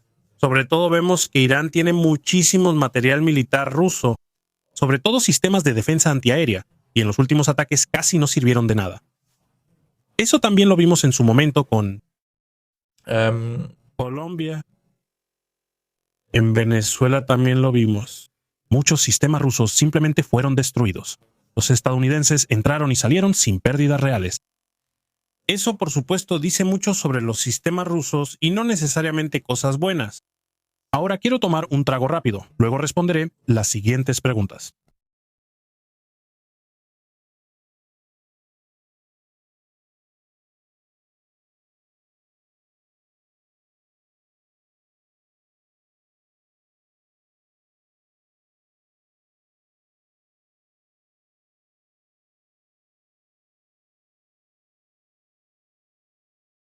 Listo, ya estoy de vuelta. Yo diría, por cierto, que como a las 21:45 responderé la última pregunta. Ustedes mismos pueden votar por las preguntas interesantes. Esas seguro serán respondidas. Veo que todavía tenemos 35 preguntas pendientes. Pueden simplemente elegir las preguntas más importantes o las más interesantes. No. Sigamos viendo. ¿Sería posible atacar todos los centros de control ferroviario en las fronteras con drones? Todo es posible, por supuesto. También sería posible atacar teóricamente todos los centros de control ferroviario en Rusia, especialmente las del oeste de Rusia. Pero no creo que eso realmente vaya a suceder. Así que un centro de control ferroviario. No soy ferroviario, Pero respecto a todos los descarrilamientos del lado ruso que hemos visto y todas las explosiones de líneas ferroviarias, me dijeron que esas cosas en realidad se reparan bastante rápido. O sea, como máximo en unos pocos días. La Deutsche Bahn, por supuesto, da un mal ejemplo, pero normalmente en pocos días eso ya está arreglado. Un centro de señalización ferroviaria, por supuesto, es algo más complejo. No sé cuánto tiempo lleva volver a poner algo así en funcionamiento. No soy ferroviario en ese sentido, lamentablemente no tengo ese conocimiento especializado, aunque en realidad ese tema me interesa bastante. Pero como dije, muchas cosas son posibles. Si eso tiene sentido, por supuesto, ya es otra cuestión. ¿No tendría sentido que Occidente invitara a instructores de drones ucranianos para que enseñen sus tácticas? ¿Para enseñar la táctica? Tengo la sensación de que Occidente está extremadamente rezagado en los desarrollos militares. Occidente siempre se queda atrás, pero eso simplemente se debe a la naturaleza de Occidente. Eso es en parte ingenuidad, pero también es en parte, no sé, digamos. Sobre todo en Alemania siempre veo esto de que tenemos que construir siempre cosas de alta tecnología, siempre tenemos que hacer lo mejor de lo mejor, y entonces siempre resulta extremadamente caro y extremadamente tonto. Y entonces uno piensa, bueno, por ejemplo, nosotros nunca hemos estado involucrados en una guerra de drones, nunca. Al mismo tiempo, intentamos desarrollar nuestras propias estrategias, o la OTAN intenta desarrollar sus propias estrategias, y el desarrollo de estrategias está totalmente bien. Pero el problema es que tenemos un país que ha desarrollado sus propias estrategias, y lo ha hecho activamente en una guerra, y aún así creemos que sabemos más. Y eso me parece muy lamentable, porque justamente por eso adoptamos una forma de pensar equivocada. Parte de nuestra industria armamentista dice, oye, tenemos que hacerlo de esta manera porque lo de siempre, lo ya probado, es bueno. Pero tal vez otro enfoque sea mucho mejor. Así es. Y actualmente es así, se están formando pilotos de drones. Sobre todo después del último fracaso de la OTAN, especialmente en Alemania también. Nosotros también lo tenemos aquí. O sea, no es como si nadie lo hiciera, otros países igual.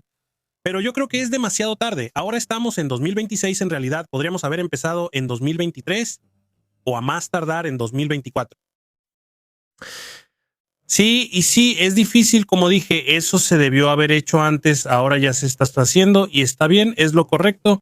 Pero en cuanto a la construcción de drones, todavía veo que seguimos un poco rezagados. También lo vimos en la declaración del director de la empresa Rheinmetall, que dijo que los drones pueden ser construidos incluso por amas de casa y cosas así. En parte es cierto, pero él lo dijo de manera despectiva, en el sentido de que se fabrican en impresoras 3D en el sótano. Aún así, somos pilotos de drones ucranianos que en 2 ocasiones durante un ejercicio de la OTAN tuvieron un desempeño increíble, logrando destruir a todo el bando contrario, es decir, al lado de la OTAN, y eso con solo unos pocos pilotos de drones. Y ahí no había inteligencia artificial, no había ningún sistema que costara millones, eran drones baratos. Y con eso pudieron destruir sistemas extremadamente caros, sí. Y luego tener esa arrogancia de pensar, si construimos drones en Alemania, entonces deben tener soporte de inteligencia artificial, y de preferencia que sean así de caros. O sea, de por sí suelen ser extremadamente caros cuando se fabrican aquí, pero además con soporte de inteligencia artificial, y esto y aquello y este accesorio, y también se necesita eso. Y tal vez también deberían ser lanzados desde una especie de plataforma de lanzamiento o algo así, en vez de que los lancemos nosotros mismos desde el suelo. Eso lo tienen que hacer los ucranianos. Sí, esa es la mentalidad alemana, y creo que todavía tomará un poco más de tiempo cambiar eso, pero como dije, ahora ya hay instructores aquí. Hace poco realmente resultaron dañados 2 Su-57. Se trata de un ataque que incluí en el informe de situación. De hecho, lo escribí antes, pero no lo mencioné por falta de información. Hubo un ataque a un aeropuerto ruso donde había Su-34 y Su-57. El Su-57, imagínese, es uno de los cazas de próxima generación del lado ruso. Supuestamente tiene capacidad furtiva. Se supone que es un avión muy bueno, ya lo hemos visto varias veces. Incluso hice un video propio sobre él, creo que fue el 4º o 5º video, ahí se trataba del avión. Uno puede pensar lo que quiera al respecto, pero definitivamente es un objeto de prestigio para Rusia. Sí, es un avión que no quieren perder, que también es extremadamente caro y que no están utilizando activamente en la guerra de Ucrania. Eso significa que vuelan con otros aviones cerca del frente, pero no con ese, porque tienen miedo de que los ucranianos puedan derribarlo. Por eso lo movieron muy, muy lejos, y cuando los ucranianos recibieron los ATACMS y los misiles de crucero Storm Shadow, lo movieron aún más lejos. Pero ahora hubo un ataque a un aeropuerto, o mejor dicho, a una base aérea, ya que estamos hablando en términos militares, donde se encontraban Su-57. Hay una imagen de antes y después. Lamentablemente no la tengo aquí ahora, pero se la describiré brevemente. En la imagen de antes, los aviones están, por supuesto, en sus posiciones de estacionamiento. En la imagen de después se ven algunos escombros, pero nada que uno pueda decir que era el avión. Podría haber sido cualquier cosa, podría ser una u otra cosa, sí. Podría haber sido algún vehículo terrestre que fuese alcanzado ahí, o tal vez un Su-34 que estaba ahí. Podría haber sido cualquier cosa. Y como todavía faltan algunas pruebas, yo esperaría con eso. A más tardar mañana o pasado mañana estarán en el informe de situación de todos modos. No tendría sentido, si ya lo he dicho, que Rusia lo apostará todo si no quiere perder.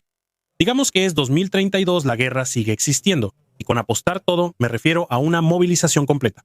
¿Cómo reaccionaría la OTAN? Creo que la OTAN realmente no reaccionaría, solo con indignación.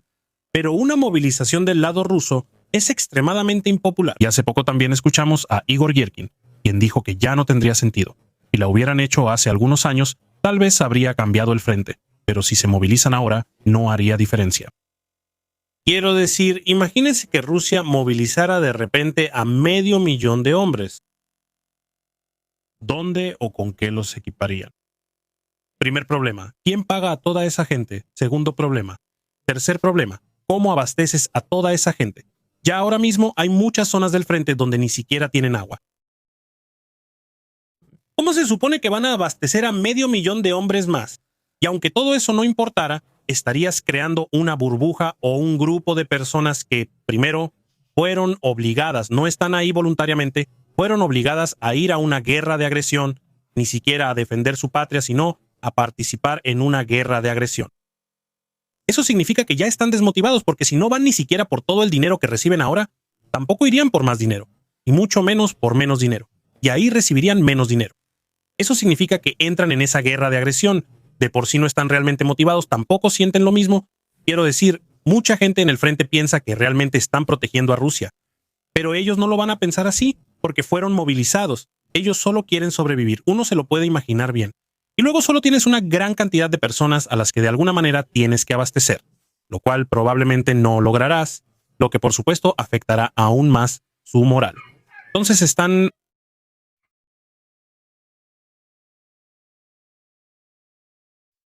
lleno.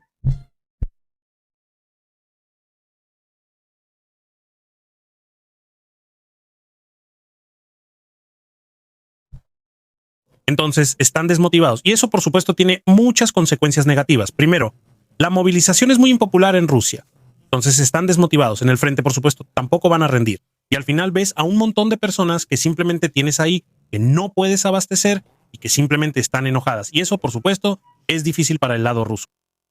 Entonces, como dije, hasta el minuto 45 voy a responder preguntas. Esas serán las últimas preguntas que responda. Como dije, creo que en el área de Alin tal vez lo hagan. Mucho sentido no tendrá. Creo que ellos también lo saben. Más bien, puedo imaginar que lanzarán algunas amenazas o intentarán salir de esta guerra de alguna manera. Pero tampoco creo que dure hasta 2032, para ser honesto.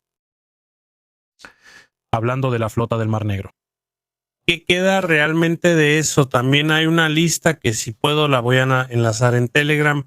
Ahí se puede ver el estado actual de la flota del Mar Negro. De hecho, esa lista está bastante bien actualizada. En la flota del Mar Negro pueden ver cómo está compuesta actualmente, qué barcos están en servicio, cuáles han sido hundidos o cuáles han sido gravemente dañados. ¿Se puede apagar un gran incendio como el de un depósito de petróleo? Sí se puede. Si se tienen los medios cerca, claro, se puede. ¿Se puede bombear el petróleo restante? Escuché que eso no es posible. He escuchado que es posible en instalaciones que no están conectadas con los incendios. Pero en una instalación en llamas, bombear el petróleo es, por supuesto, complicado. Me lo imaginaría como algo tonto. Pero como dije, en lugares no afectados, teóricamente, hasta donde pude escuchar, sí es posible. ¿Sería posible atacar centros de control en las fronteras con drones? Por supuesto que sería posible. ¿Cuánto tiempo crees que durará esta guerra? O mejor dicho, ¿cuánto tiempo crees que Rusia o Ucrania o la Unión Europea podrán seguir costeándola? Creo que por supuesto hay que decir que la Unión Europea definitivamente puede permitírselo. La Unión Europea podría permitirse mucho más. Y la Unión Europea se habría ahorrado un montón de dinero si hubieran apoyado a Ucrania muchísimo más desde el principio. Entonces, tal vez la guerra incluso habría tomado otro rumbo. Rusia, la pregunta es, ¿cuánto tiempo puede Rusia permitirse eso? Rusia puede permitírselo hasta que el pueblo en algún momento ya no tenga ganas de seguir con eso. Ahí, por supuesto, la pregunta es, ¿cuánto tiempo más va a durar eso? El mayor enemigo de Rusia no es que se queden en bancarrota ni que pierdan la guerra en el frente. El mayor enemigo de Rusia es su propio pueblo, que en algún momento se va a abartar. Como dije, el salario promedio es de 800 euros y si la mantequilla cuesta 67 euros, eso obviamente ya es difícil. Y aguantan mucho, eso hay que decirlo. El pueblo ruso aguanta muchísimo. Y todavía una gran parte de ellos apoya la guerra y la respalda. La pregunta es, por supuesto, ¿cuánto más podrán aguantar? Porque lo vemos también con Trabzau. La guerra está bien hasta que ya no puedes ir a nadar al puerto y tus vacaciones de verano se arruinan. Oh no. Más de 1 millón de rusos han caído en Ucrania. A ellos no les importa. El puerto petrolero está contaminado. Es un problema porque ya no se puede ir a nadar con el niño. Sí, así más o menos deberían imaginárselo, así que creo que permitirse. Rusia lo va a mantener tanto tiempo como quiera mantenerlo. El Kremlin va a continuar con esta guerra. Cueste lo que cueste, hasta el final.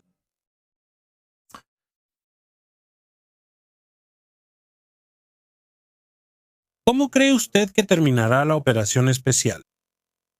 Es difícil decirlo. Soy Ursin de tu deseo. ¿Sabe?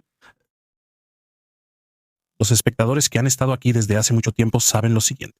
Cuando hago una declaración, entonces se cumplen un 99%, pero las declaraciones que hago normalmente las hago solo para 1 o 2 semanas, de antemano. Lo vimos en la batalla de Bakhmut. También anuncié el ataque del grupo Wagner un día antes que eso iba a suceder. Y luego vimos la marcha de la justicia al día siguiente. Cosas así, eso funciona muy bien. Tengo un coeficiente intelectual de 136 y todo eso. Tengo, ¿cómo decirlo? Más o menos no lo llamaría talento, pero tengo la habilidad innata de reconocer la relación entre acción y reacción relativamente rápido. Y diferentes escenarios bastante rápido de poder simularlos y sopesarlos. Por ejemplo, para un plazo de 2 semanas. Pero no sé cuándo terminará la guerra en Ucrania, mejor dicho. No puedo estimarlo bien porque hay muchísimos factores que no conocemos y que pueden aparecer más o menos de la nada y que por supuesto, digamos, dificultarían un poco todo el cálculo. Es un poco difícil. Todavía quedan 35 preguntas. ¿Cuál es su opinión? Escríbanlo en los comentarios. ¿Debería responder algunas preguntas más? Vamos a ver. ¿Debería responder 10 preguntas más? Ahí tenemos un límite de preguntas y ya no hay límite de tiempo. Si debo responder 10 preguntas más, dejen algunas reacciones en los comentarios. Así sabré qué hacer. Mientras tanto, voy a tomar un sorbo más.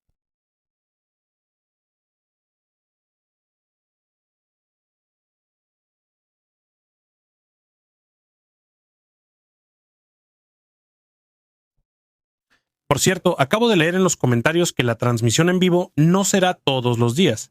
Aquí dice que un espectador prefiere los shorts diarios. Lo entiendo también. Ese es también el asunto del canal. Yo también me quedo con los shorts. Con los reportes habituales de situación, esos no se van a ir. Un stream así será una vez a la semana. Veo muchos. Sí, está bien. Entonces haremos 10 preguntas más. Si la comunidad lo desea, yo hago todo por la comunidad. Eso lo saben. Ustedes son tan importantes para mí como ustedes mismos, aunque estemos aquí todos los días. Super aquí al Book, el mejor equipo de todos. También lo vemos gracias al algoritmo de YouTube. Exacto, esa ya la tengo, esa no cuenta. Hagamos las siguientes 10. ¿Qué tan exitosas son las grandes potencias en el siglo XXI en tiempos de IA y drones? Tanto Rusia como Estados Unidos parecen no alcanzar sus objetivos y bajar sus expectativas. No diría que eso se deba a las grandes potencias en sí. Más bien creo que se debe simplemente a la actitud de esos países. El Kremlin, no Rusia, el Kremlin es un constructo que posee mucha arrogancia. Ellos son los más grandes, no son los mejores, tienen lo mejor, y así sucesivamente. Lo mismo vemos del lado de Estados Unidos, especialmente bajo el gobierno MAGA. Y yo diría que hay una especie de gran ingenuidad. ¿No? Y realmente no logran superar eso. Y por eso se aferran a viejas metas, a viejas doctrinas, a viejos planes. Y claro, también hay que decir que en uno u otro equipo de liderazgo y asesoría hay personas que simplemente no tienen idea. Lo siento, pero así es. Por ejemplo, en Alemania, si digo que soy un experto militar, simplemente lo puedo afirmar. No existe un certificado de experto. No hay nada que diga, este hombre es realmente un experto militar. Simplemente lo puedo afirmar. Podría trabajar como experto militar. Imagínese, solo para dar el ejemplo. Ahora me hago independiente y digo que soy experto militar y abro una empresa de consultoría. Y en la empresa de consultoría, claro, hago uno que otro examen de consultoría. Para la consultoría ya existen algunos exámenes previos y sí, simplemente ciertos requisitos que uno debe cumplir para poder ejercer, sobre todo si eres independiente. Pero teóricamente cualquiera puede hacerlo de todos modos. Y aunque no tengo idea del ámbito militar, y ahora voy allá y el gobierno federal me contrata y me pregunta, ahora, por ejemplo, como, no sé, un hombre de 60 años que tuvo una carrera extremadamente buena en la Bundeswehr, que ascendió mucho o algo así, y luego me preguntan mi opinión sobre la tecnología de drones. Y no tengo ni idea de tecnología de drones porque eso no existía en los últimos años. Los drones que yo conozco, pues, todavía son muy grandes y llevan 2 o 3 misiles y en ese entonces volaban por Afganistán. Algo así. Y luego dice él, la inteligencia artificial de todos modos es algo raro que nadie conoce y que probablemente ni siquiera se va a imponer. Y los drones, esos tienen que ser grandes y tienen que, no sé, ser controlados desde Ramstein y todo eso. Y los drones pequeños y eso solo es un fenómeno. Lo escuchamos también al principio. Mire cuántos ex generales de la Bundeswehr han dicho que eso solo es un fenómeno. Drones y cosas así de los que dicen que los veremos en los próximos meses y después ya no volverán. Ahora lo estamos viendo en la mayor expansión hasta ahora, sí. Y creo que en Occidente tenemos muchísimas de estas personas que sobre todo están en puestos de asesores que en mi opinión simplemente no deberían ocupar. Sí, y el problema es sobre todo en Occidente y ahí falta la confianza, diría yo, en la gente más joven, en mi opinión. Se apuesta mucho por lo tradicional y ese es un problema muy, muy grande cuando se trata de innovaciones en la guerra, porque ese es un principio que es muy sencillo. Si quiero estar a la vanguardia, entonces no debo aferrarme a las cosas antiguas, ¿sí? Si siempre quiero estar a la vanguardia, entonces también tengo que asegurarme de estar a la vanguardia y no decir, sabe, hace 20 años lo hacíamos de tal o cual manera. Entonces probablemente todavía funcionará bien. Lo vimos en los combates entre la OTAN y los pilotos de drones ucranianos. La OTAN perdió 2 veces. ¿Casualidad? No lo creo.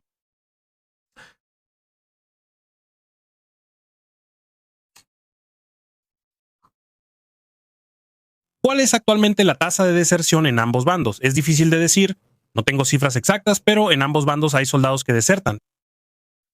Tengo la sensación de que ha disminuido un poco en comparación con los últimos años, para ser honesto. Pero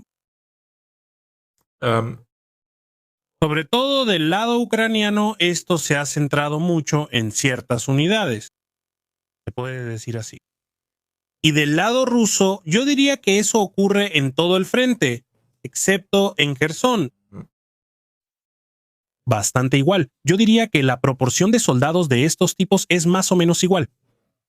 En el caso de los ucranianos, la mayoría de las veces se trata de la unidad tal o cual. Por ejemplo, en aquel entonces, la 155 Brigada de Infantería Mecanizada, que tenía una tasa de deserción muy, muy alta, porque fueron formados, enviados directamente al frente con poca capacitación, poco equipo y todo lo demás. Y pensaban que los iban a sacrificar de inmediato, tampoco recibieron apoyo de drones, lo cual es fundamental en esta guerra. Hay muchos desertores. Por supuesto, hay que decir que eso depende más bien de las unidades. Una vez que la unidad está formada, en el caso de los rusos diría que eso sucede a lo largo de todo el frente, con excepción de Gerson. Y actualmente es difícil de responder. Por supuesto, ambas partes guardan silencio al respecto tanto como pueden. ¿Tienes información sobre el riesgo de que los oleoductos dejen de funcionar si no hay capacidad de almacenamiento? ¿Podría pasar eso? No tengo información al respecto. ¿Con eso te refieres a la extracción con destino a Europa o a la extracción dentro de Rusia? Porque dentro de Rusia hay una red de oleoductos que incluso cerca de Moscú está construida como un sistema de anillos. Puentes que abastecen ese oleoducto y ese oleoducto no se va a quedar sin suministro ahí. Pero claro, con otras tuberías es diferente. Ahí, por supuesto, pues es un poco más difícil. Pero hasta donde sé, eso es algo que no veremos en el corto plazo. Para que eso pase, todavía falta mucho más. ¿Cuántos morteros blindados tiene la Bundeswehr y cuántos se podrían entregar a Ucrania como apoyo? No sé exactamente cuántos son. Simplemente consulte la página de la Bundeswehr. La Bundeswehr tiene en su página de información artículos muy buenos sobre cada sistema de armas y también sobre la cantidad de unidades y todo lo demás. O sea, sobre la información relevante. ¿Cuánto se podría entregar como apoyo? Por supuesto, es una buena pregunta. Como dije, en este momento no sé cuántos de esos hay. La pregunta, por supuesto, es cuánto tendría sentido entregar a Ucrania y si realmente lo necesitan. Pero creo que en todos los sentidos necesitan casi de todo. ¿Cree usted que el puente de Kerch caerá pronto? ¿Se refiere a este puente de aquí? Ya no lo creo. El puente de Kerch, ese se pudo haber volado hace 2 años. Eso sí habría tenido sentido. ¿Qué hacen los rusos aquí? Aquí tienen un puente por donde pasa un tren, por ejemplo, y ahí transportan diésel o petróleo. Y al mismo tiempo, en los transbordadores que van de un lado a otro, ahí también se detiene el tren. Luego deja los vagones de petróleo, o sea, los vagones cisterna, y esos se transportan en transbordadores al otro lado y después los recoge otro tren. Esos transbordadores casi ya no existen, todos fueron atacados. Sé que el último también fue atacado. Eso también lo mencioné en el informe de situación hace como 1 semana y media.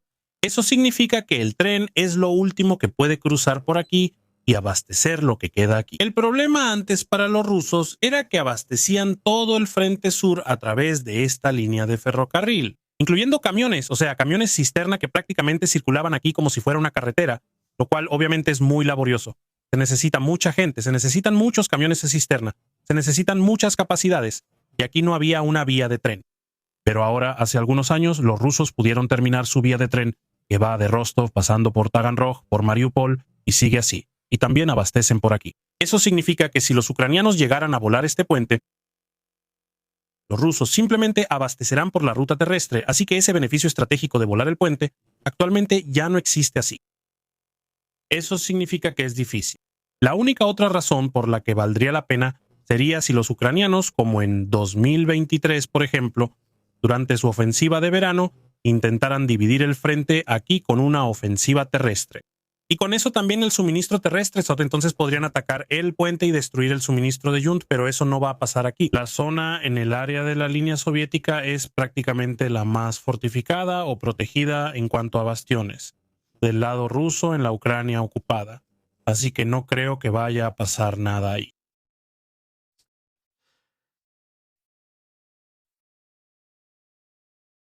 Se puede prever cuándo colapsará finalmente el suministro de petróleo en Rusia, ya que ahora las refinerías prácticamente tienen que ser atacadas a diario. ¿Habrá efectos significativos en algún momento en el futuro? Sí, la cosa es, no necesariamente se puede prever.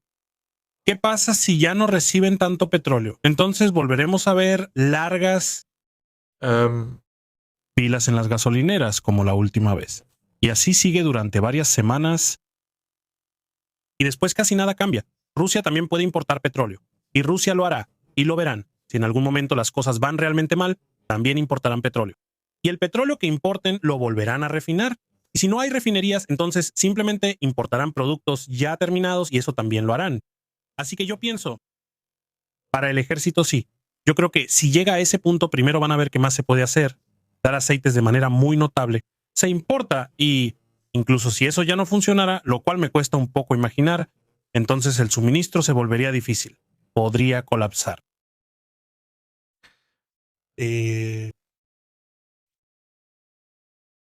¿Cuántos euros gastas diariamente en el canal de forma privada? Me gustaría una ayuda para decidir el presupuesto. Esa es una pregunta genial. No puedo responder eso directamente. Tendría que calcularlo. Varía de mes a mes y la mayoría de las veces son gastos mensuales. Si te interesa, puedo simplemente publicarlo en Telegram y fijarlo arriba, o lo escribo en los comentarios, en las descripciones o algo así.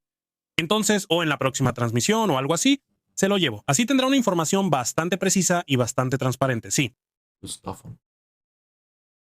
Si los ucranianos disparan botellas de vodka en lugar de granadas, ¿eso sería guerra química?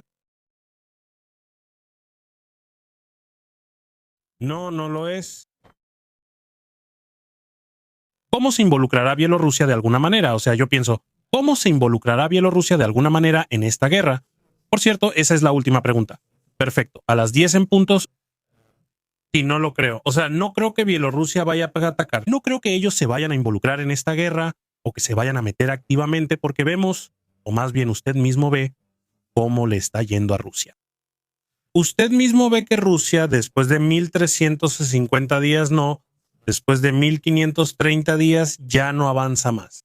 Usted ve qué sanciones padece Rusia, cómo es la vida en Rusia. Y Lukashenko sabe bien que si interviniera activamente aquí con su, entre comillas, relativamente pequeño ejército, los ucranianos ya están preparados aquí con varias líneas de defensa. Y en segundo lugar, no llegaría muy lejos. Y en tercer lugar, tiene miedo de que Ucrania invada su país. Y en cuarto lugar, lo que ve en Rusia, ese desarrollo, por supuesto, no lo quiere para sí mismo. Eso probablemente significaría una pérdida de poder al final. Bien, eso es todo. Yo diría muchas gracias por acompañarnos hoy, como siempre. Muy genial. Muy genial. Que hayamos alcanzado la meta. Gracias por el gran apoyo, como siempre. Lo veo en los comentarios hablando de semáforo. El tercer Adviento ya está un poco lejos. Sí, pronto habrá una nueva campaña de donación junto con Ukraine Hilfe Berlin, como las últimas veces. Manténganse atentos. Y en este punto solo puedo decir que estuvo genial, estuvo muy bien, me divertí mucho otra vez. Vieron a mi perro, él también se divirtió, hasta que en algún momento se metió porque alguien tocó el timbre. En este punto, como siempre, quiero agradecer a todos los suscriptores, miembros del canal y a la Algo Crew. Un agradecimiento especial va para el teniente coronel Renekes, relativamente Berlin Mayerhofer, quienes son de los mayores apoyos del canal, al menos financieramente, y a quienes también puedo ver seguido en los comentarios. Todos ustedes ya recibieron su medalla, si aún no la tienen, mándenme un correo electrónico. El correo electrónico es warandtactic@gmail.com. También está enlazado en mi aviso legal. Entonces diría que aquellos que hoy participaron con los 20 euros, es decir, que dejaron una donación mayor a 20 euros, por favor, pueden enviarme un correo electrónico también, como ya mencioné, a gmail.com. La donación más alta ya tiene asegurada una medalla. Ahora otra vez frente a la cámara y para los demás, simplemente se elegirá uno al azar. Aquí se trata de esta medalla.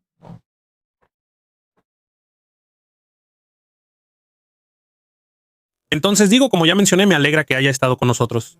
Fue genial, me divertí mucho. Espero que la próxima vez también nos acompañe. En el futuro volveremos a tener nuestros informes diarios de situación. El sábado no habrá nada. El domingo habrá transmisión en vivo, excepto el próximo domingo, que tomaré libre desde el domingo hasta el miércoles. Pero tengo algunos videos de reemplazo para usted, realmente muy interesantes. Hablando de videos de reemplazo, ya que estamos en el tema de los drones, si aún no lo ha hecho, asegúrese de ver el video sobre el desarrollo de drones que subí hace algunos días. Se trata de drones chinos. Son casi 100 drones que se lanzan en 2 minutos, forman un enjambre de drones. Pueden realizar varias tareas al mismo tiempo, es decir, simultáneamente, y luego pueden priorizar y atacar diferentes objetivos. Eso es realmente muy interesante. Échale un vistazo y si gusta, apóyeme con ese video. Y con eso digo, como siempre, gracias por escuchar.